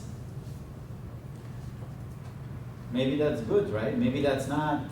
It's not easy to say, okay, all those pages are in the same domain, in the same place, so I can fool a system that's looking for that. People have gotten very good at this. And the one component that recently got in is psychology of the users. There was a talk that was very good at a conference, I think Wisdom or something, that was talking about how to solve CAPTCHAs. You know what's the fastest way to solve CAPTCHAs is? You have to pass a CAPTCHA to go to certain places, but I'm a bot. I want to solve CAPTCHAs, right? So I have to copy that CAPTCHA, put it on another place, and get somebody, a human. CAPTCHAs are hard.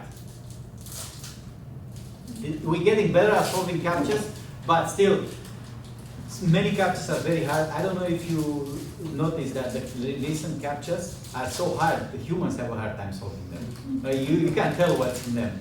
But anyway, computers are not that smart to solve CAPTCHAs yet. They will be. CAPTCHAs, it's a no-go long term. Eventually, computers will be better at any visuals that humans are. That's how self-driving cars work. So if we manage to do self-driving cars, CAPTCHAs are a done deal, cannot be done.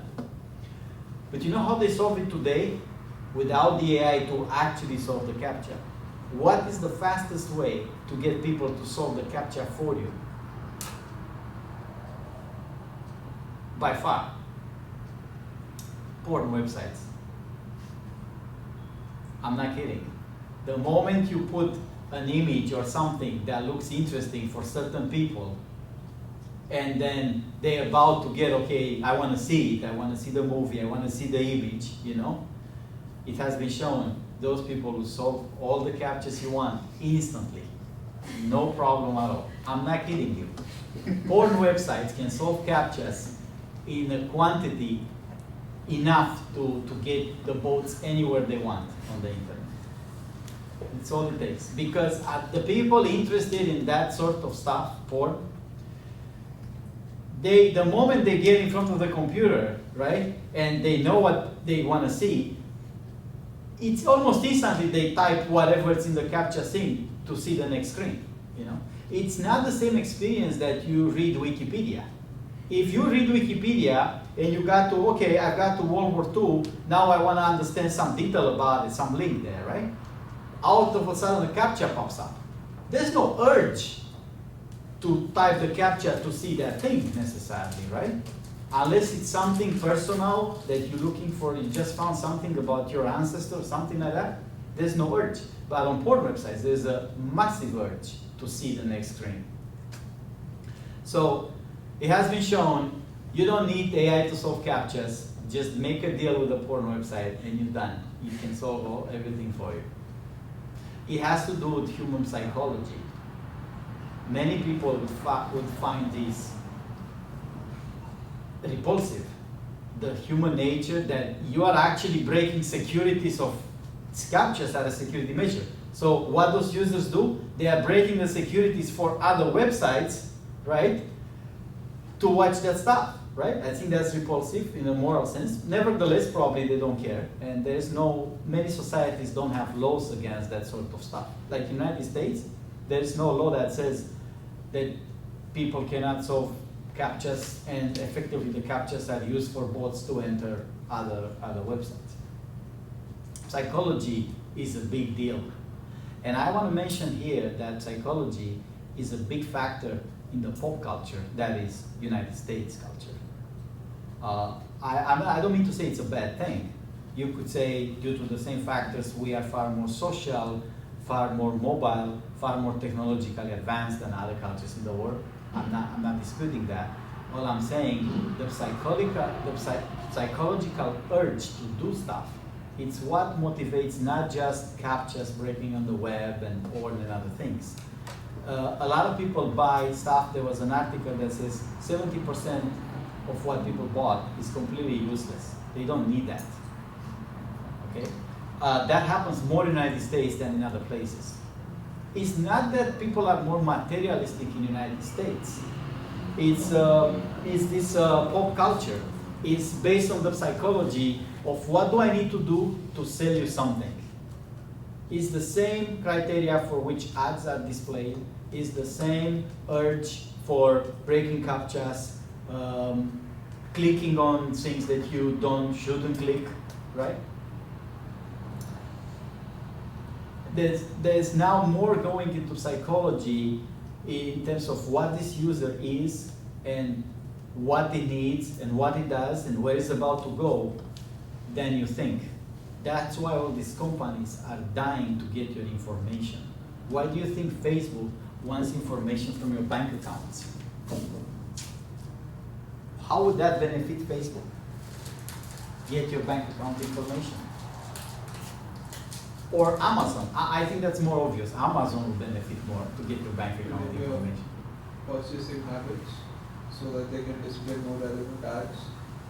Purchasing habits and what kind of products you would likely to buy. If, depending on your salary, they can immediately place you into what category of people you are and what kind of house you're going to buy, what kind of car you're going to buy, laptop you're going to buy, so on and so forth. Right? But it's a lot based on user psychology and user behavior. And I think it's a danger in websites and services and products and banks and corporations to act this way. I think there's the fact that 100 years ago there were all these services available, whatever there was back then, and people make their own decisions of what to do and how to do it.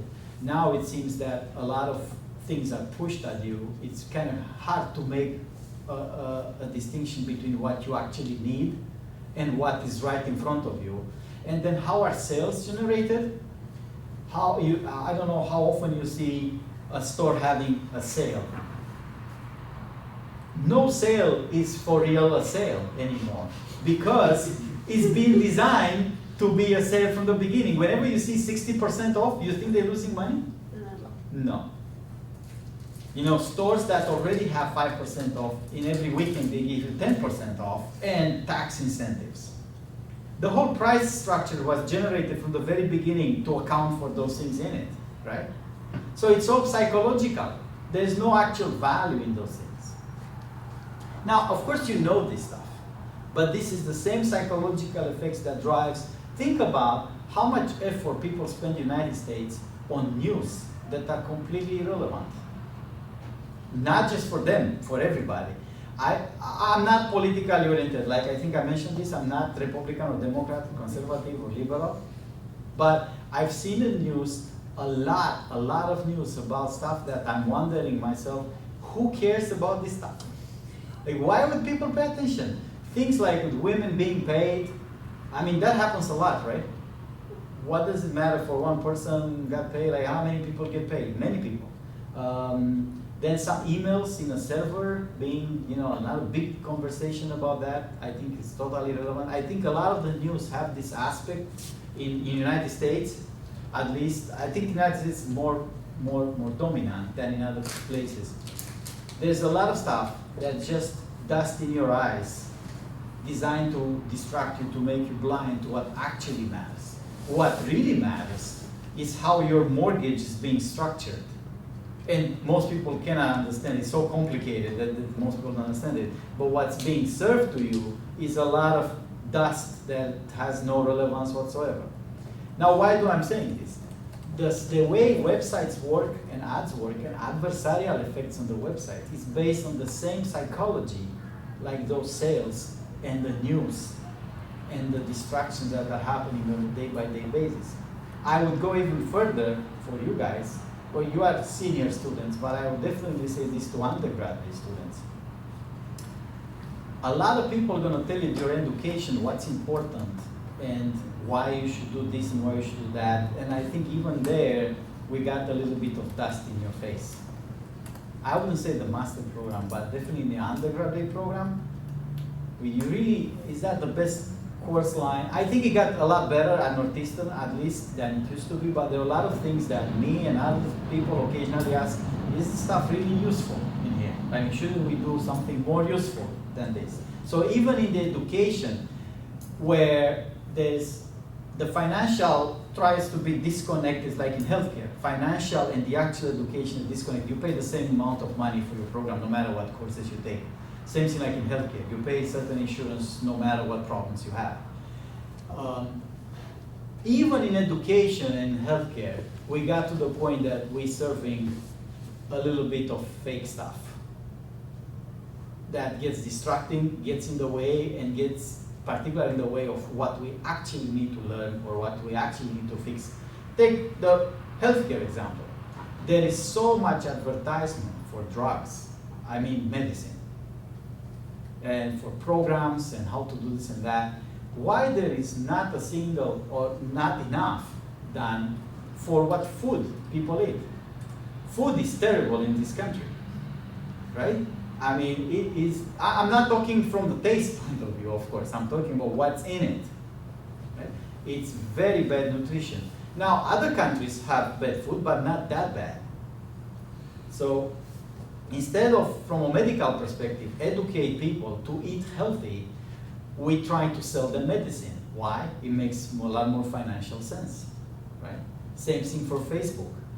Facebook could take more care of your privacy, but if they do, they're gonna lose money because for them, collecting information about you to sell you better ads so you buy more products is a financial sound decision, even though that's not the right decision for the user. So my point, which was a philosophical conversation, is that it's okay to be capitalist to make money, sure. Everybody likes money and that's a fair game. But to what degree of fakeness and dust in people's eyes are we allowed to tolerate in society? It has to do with these adversarial effects which you see on the web. Web is not as regulated as other avenues, Newspaper, books, behaviors in society are more regulated than the web, so then a lot of this stuff appears first on the internet. I'm sure we are all aware by now of how difficult it is to navigate to pages that are full of ads and menus and so on and so forth. So some websites take advantage of that to design a clean interface. Like take Wikipedia model. No ads, donations. I find that to be a very good model. Same thing like Apple sells TV show or Netflix.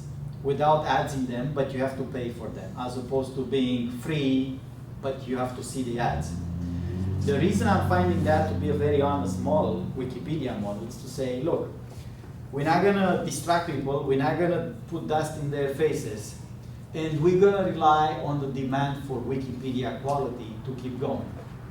Right? They have donations at some point, and based on these donations, it's an honest statement. It's saying, in effect, if Wikipedia is not useful or not as useful as it used to be, there will be less donations, and we're gonna die. Because without donations, Wikipedia cannot survive. So in some sense, it keeps them honest. You gotta have good quality to be, people to keep donating, or companies. Of course, donations are irrelevant for Wikipedia. Who would donate immediately to keep Wikipedia going? Suppose people wouldn't do that 1 year. Who would do that? People who are having their pages information stored in Wikipedia. The owners of the pages, I don't think that. I'm thinking about a big entity that will immediately donate the whole thing that Wikipedia needs. The search engine. Right. If there will be not enough money for Wikipedia, I think Google would just buy them or support them, because a lot of the stuff that Google serves comes from Wikipedia. So that way they definitely need to keep it running. So if you're wondering, if you don't donate to Wikipedia, is it going to die out? No, it's not. I think you should donate, to be honest, just like I think you shouldn't steal a song. I think you should pay for it. I'm always paying, by the way, for the songs if I can find them. Sometimes I can't find them in any service that sells them, so I'm downloading them from my friend's computer because I can find them. But I think you should donate and you should pay for the product. But just to let you know, if you don't pay for Wikipedia, it's going to keep going anyway, because there are the big interests. So what are those techniques that you can do to be a bad agent? Now we get into a less philosophical conversation. What can you do? Cloaking, doorway, redirects, keyword spam. I think you guys already said that. Put a word in your page so many times. Link spamming. Robots. Identity theft.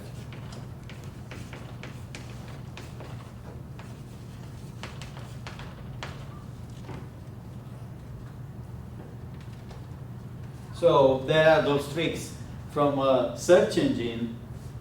When I know a search engine is indexing me, because most search engines are honest, they present themselves as Google agent.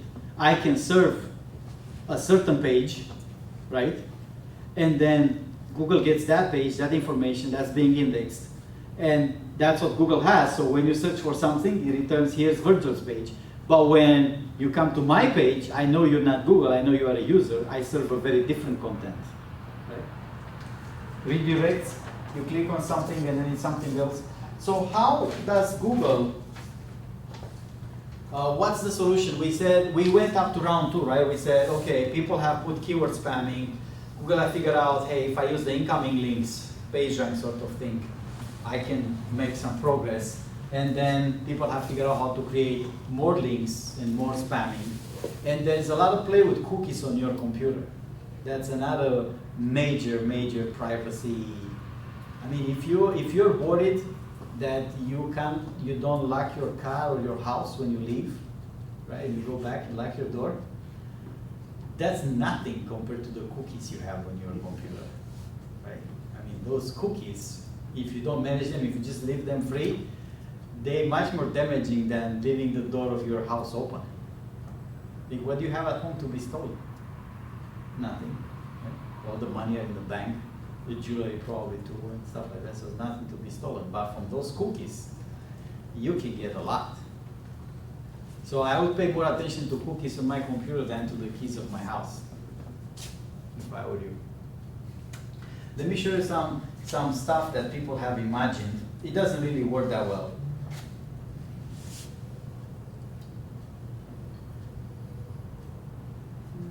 It's a more theoretical academic value.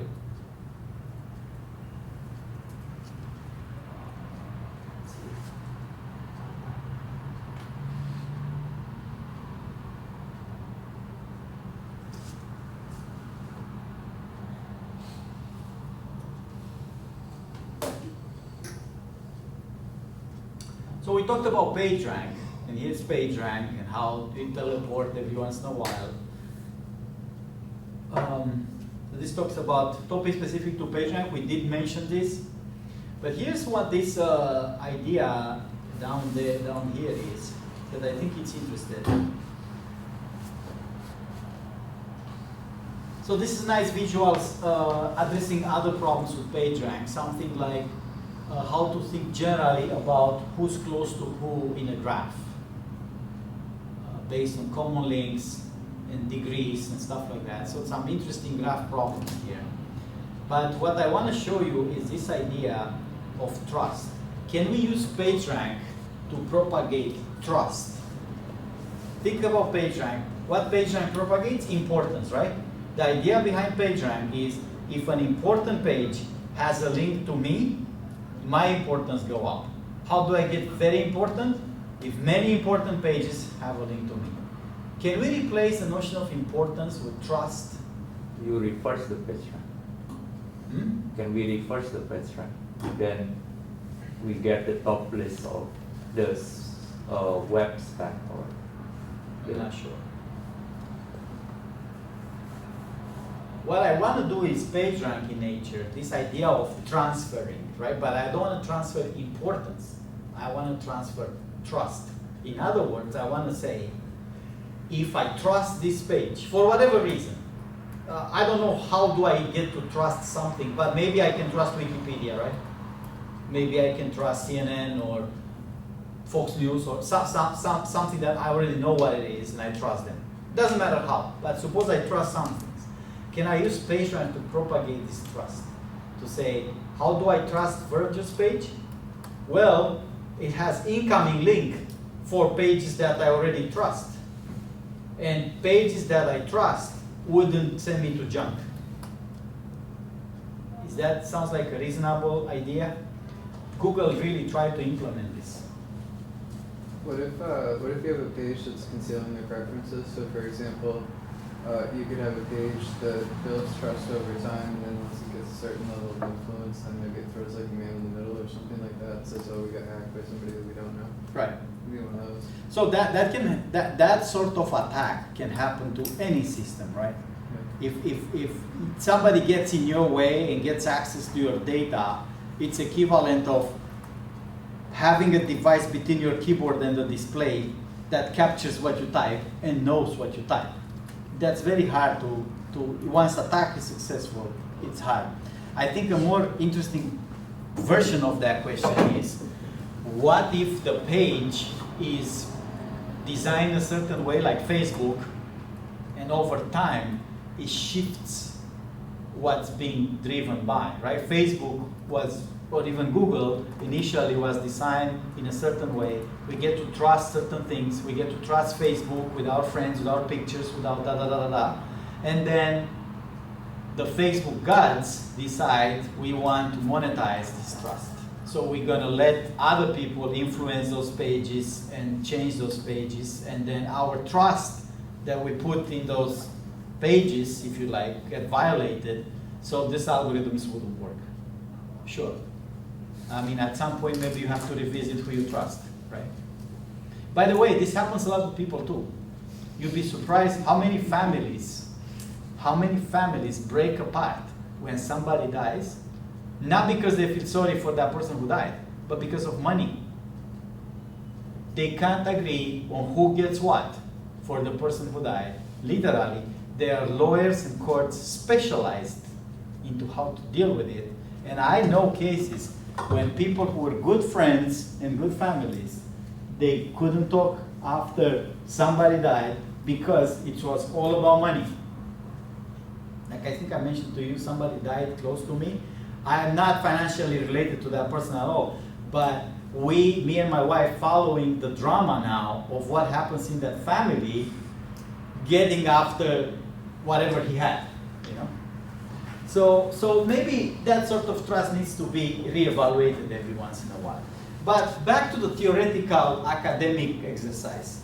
If I have PageRank, an algorithm, and I have some trust, can I use the incoming links to propagate this trust?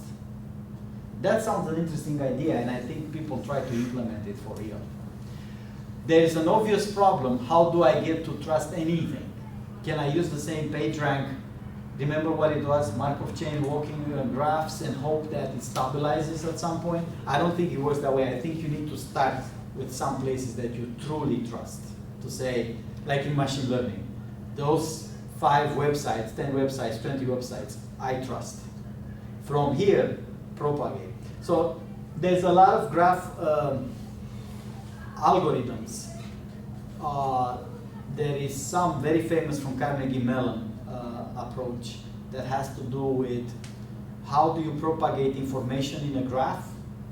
It's based on how heat propagates in a room, depending on, or within wires or something like, depending on resistance and conductivity and different factors. So you can have some sources of hot and cold, and then it computes the temperature at any point in the network. Same thing you can imagine in graphs. Suppose I label some points, these are definitely trust, these are definitely not trust. Now I have a graph in between all those nodes. Can I propagate the trust and not trust in a way that gives me for every single web page, how much do I trust this web page, given the linkage to the pages I trust, even the sequent linkage, and the linkage maybe to pages I don't trust. So what I would like is an approach that says, here's my big graph, has links, right? Maybe they're directed links. Supposing here I label some things in this graph. I say that's good, that's good, that's good. Those things I mark as trust. So those 3. And I have some other ones that I mark as these are definitely not trust. I need an algorithm now who would take this information and compute for all the, so these are not trusted. So I need an algorithm who says, okay, how much do I trust every one of the other pages? That is this heat equation that translates to a kernel, has been developed about the years 2002 or so, became very famous for this. How do you take information in a graph with linkage, label some points positive and negative, how do you transfer that information through? It's not based on iterative procedures like PageRank. It's based on equilibrium equation, this is how it's called. Anyway, so we can, this talks first about these ideas that we already run through. Initially, spamming was an easy job, right? I just typed the word 1,000 times, BM25 or Alta Vista systems based a lot on content. And then Google got smarter at it. It uses PageRank, but then people created the farm links, right? And then there's some representation here. People got smarter at it. It's a continuous chicken and egg problem. Like I said, biggest engineering efforts at Google are about this, how to deal with adversarial effects, and now privacy too. In the last 4 or 5 years, privacy is the name of the game. And privacy in some places like bank accounts, insurance companies, medical records are even more important. If Google has some leak, they will survive. They would say, that's not our pages, we don't control them, somebody else writes them. But if a bank loses the bank accounts, or an insurance company, the insurance company, or a hospital loses their records, they dead the next day. They go, not dead, they go to jail. So it's an instant, death. Privacy matters. If you ever work with sensitive data, with hospital data, insurance data, bank data, very private stuff, you should ask yourself, what bad can it be for me if data gets leaked, even if it's not my fault? Like, how bad this could end up being for you, because it could become massive scandal overnight. So link spamming, we talk about this. This is an easy thing to follow. I think I have some of this stuff online.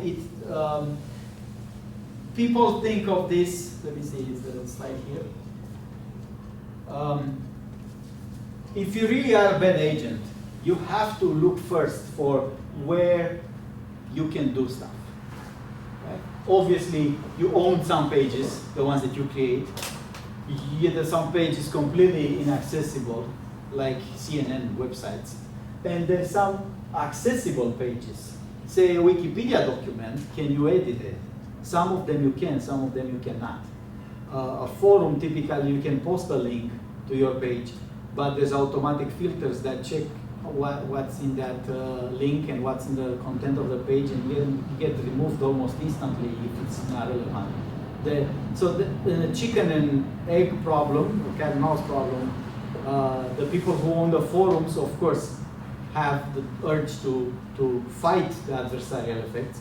So they will have a lot of algorithms and checks in place for the bad agents to not do stuff. So it's a continuous trying to fool around the other party.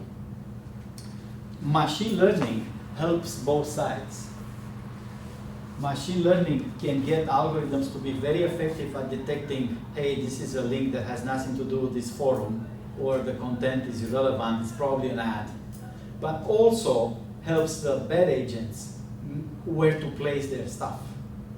In the same way like they place the advertisements much better than a human can do. So to finish, I want to show you how, yes? But you can fool forums also, like you put a link which initially has some good content, but over a period of time, after the check happened, you change the content. Right, but forums are read mostly at that time. It is true we sometimes find the information from 7 years ago, but I think most people read a discussion thread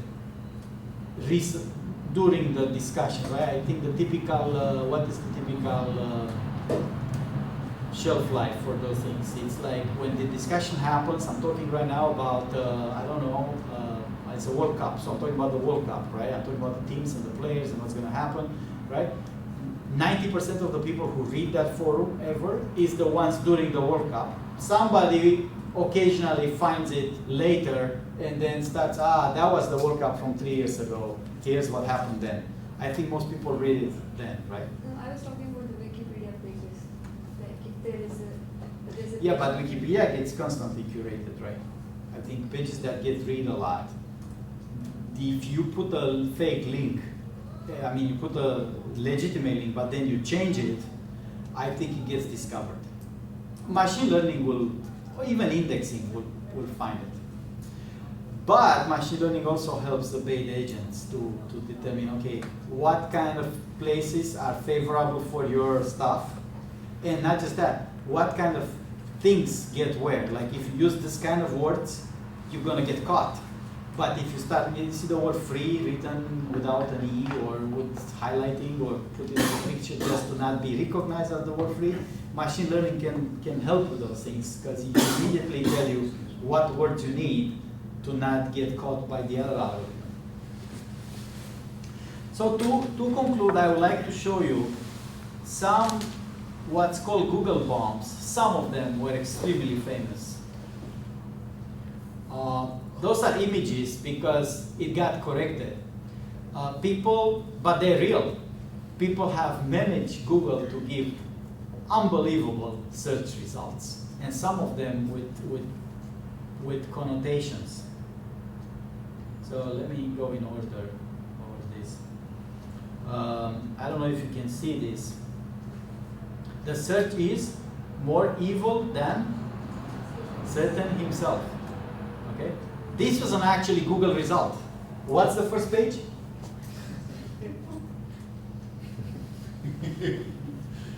Right? It's a picture now, but this is not a fake image. At some point, people have managed to type this query and get this result. You can imagine the scandal. when this happened. And how happy those people, the bad agents who did this. Obviously, somebody with bad intentions did this, right? How would you do this? Suppose I give you this task. Hey, you have some control over Google that now you don't have, but back then, this is what? I don't know, 2003, 2, maybe? Back then, say you have more control and Google had less expertise of filtering you out. How would you do this? Say, I want to type the query more evil than Satan himself, and I want Microsoft to show up really high. What do you do? That's what the page agents do. Of course, they did as a demonstration. I don't think it's true anymore. If you type this, you don't get Microsoft. You would have to base, I think, base a lot of anchor text in the links. Create a bunch of pages where the link goes to Microsoft and the anchor text reads with Satan, evil, and Satan in it, I would imagine. Okay, how about this one? What is, oh, sorry.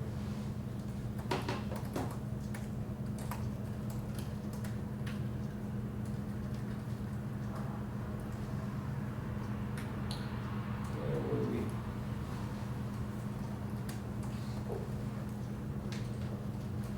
What is this? Anybody knows French?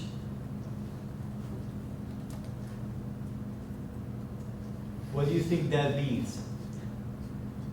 The official campaign of the president. No. The query.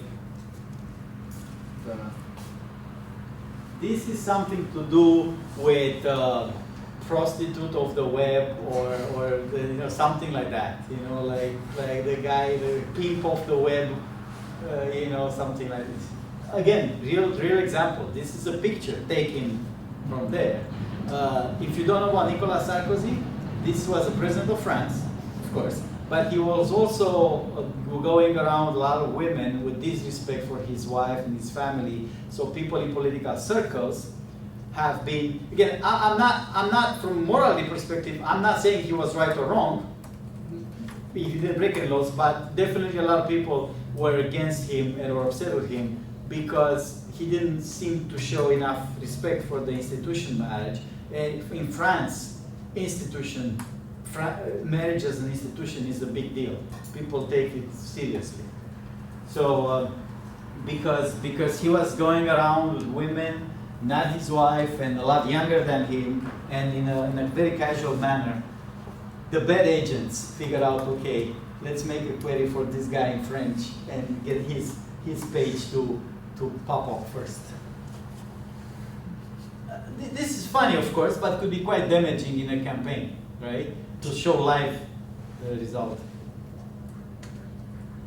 How about this? This is something with, I think there's some big names associated with this cult, Scientology, right? I forgot the names, but I think some actors that are associated with it, big time. People make fun of them. Okay? Not convinced? Now let's try another one. Liar, we know what it means. Right? What's the first result? UK Prime Minister. He was being accused of lying for good reason, because he convinced the British people to go to wars they had nothing to do with, except being related to the United States. England is a much more of a United States ally than other countries. That's a good thing perhaps, but people were unhappy that they were dragged into a war based on lies. Something to do with nuclear weapons, I think, and other things, right, like that. How about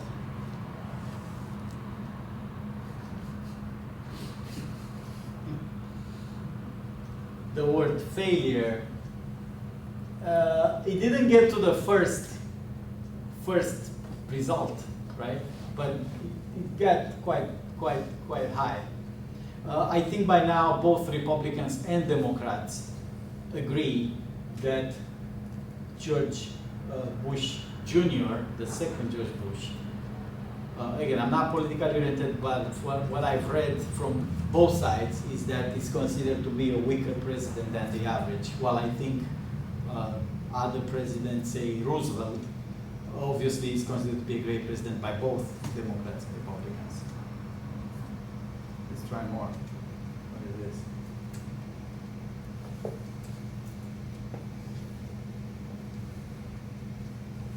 It's not so funny, I guess. It's actually real.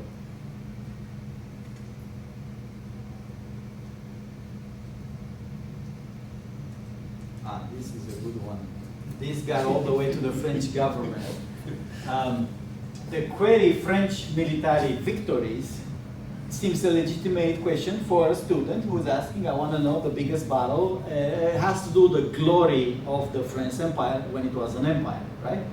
And the meaning of this is, I think you meant something else, because interpreted in this context, what does it say? You know, the damaging in terms of, you know, like fame of the empire is, you know, French military has mostly defeats, not victories, so you're probably looking for those.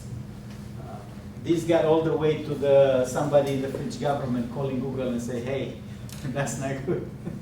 don't do this. I know it's not your fault, it's some bad agents behind the scenes, but we don't like it. They are very patriotic and proud of their stuff. They're one of the first to get back from under the Roman Empire. When the Roman Empire was very dominant, the northern France quickly got out of it. I mean, you can say Britain got out of it, but Britain was never really under the Roman Empire. How about this? The query is murder, the result is abortion. Again, I wouldn't say those are bad agents, although my definition of bad is not morally bad. It's people who try to influence results or web search in a way that's not the way Google or users thinks about the web search. Users expect whatever I type, that's what I'm going to get. There's a behind mechanism put together here by bad agents that make the link between murder and abortion much more direct than it is. I'm not to say that I'm pro or against abortions. I'm saying somebody was at work to make this happen.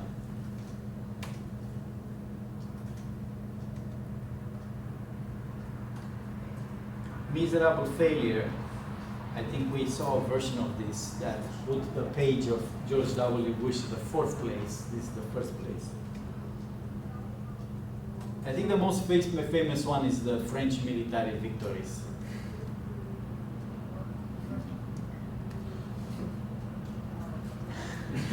I don't think this is an actual Google result. I think this is a fake page.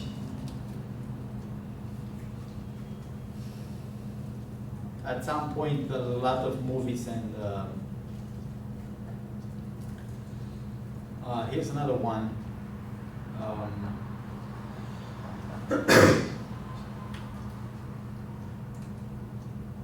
I'm not sure if this is a fake or not. What is this? Terrorist sympathizer. You guys know Bill O'Reilly? He was a very big anchor at Fox News, right? I don't know, he's not anymore. I think there was some sort of scandal with him. I forgot what, but he was a very big guy. And I think the nature of Fox News is to make a bigger deal about terrorism than other news organizations. And so, there you go. So, I'm done. We still have 2 homeworks to go. I hope it's what worth it. Even, I know it's fast. I knew from the beginning it's gonna be hectic being fast. But I think we got most of it out, and we have 1 more week to finish. I think it's pretty good. Please write the trace evaluations. And do we need more office hours next week?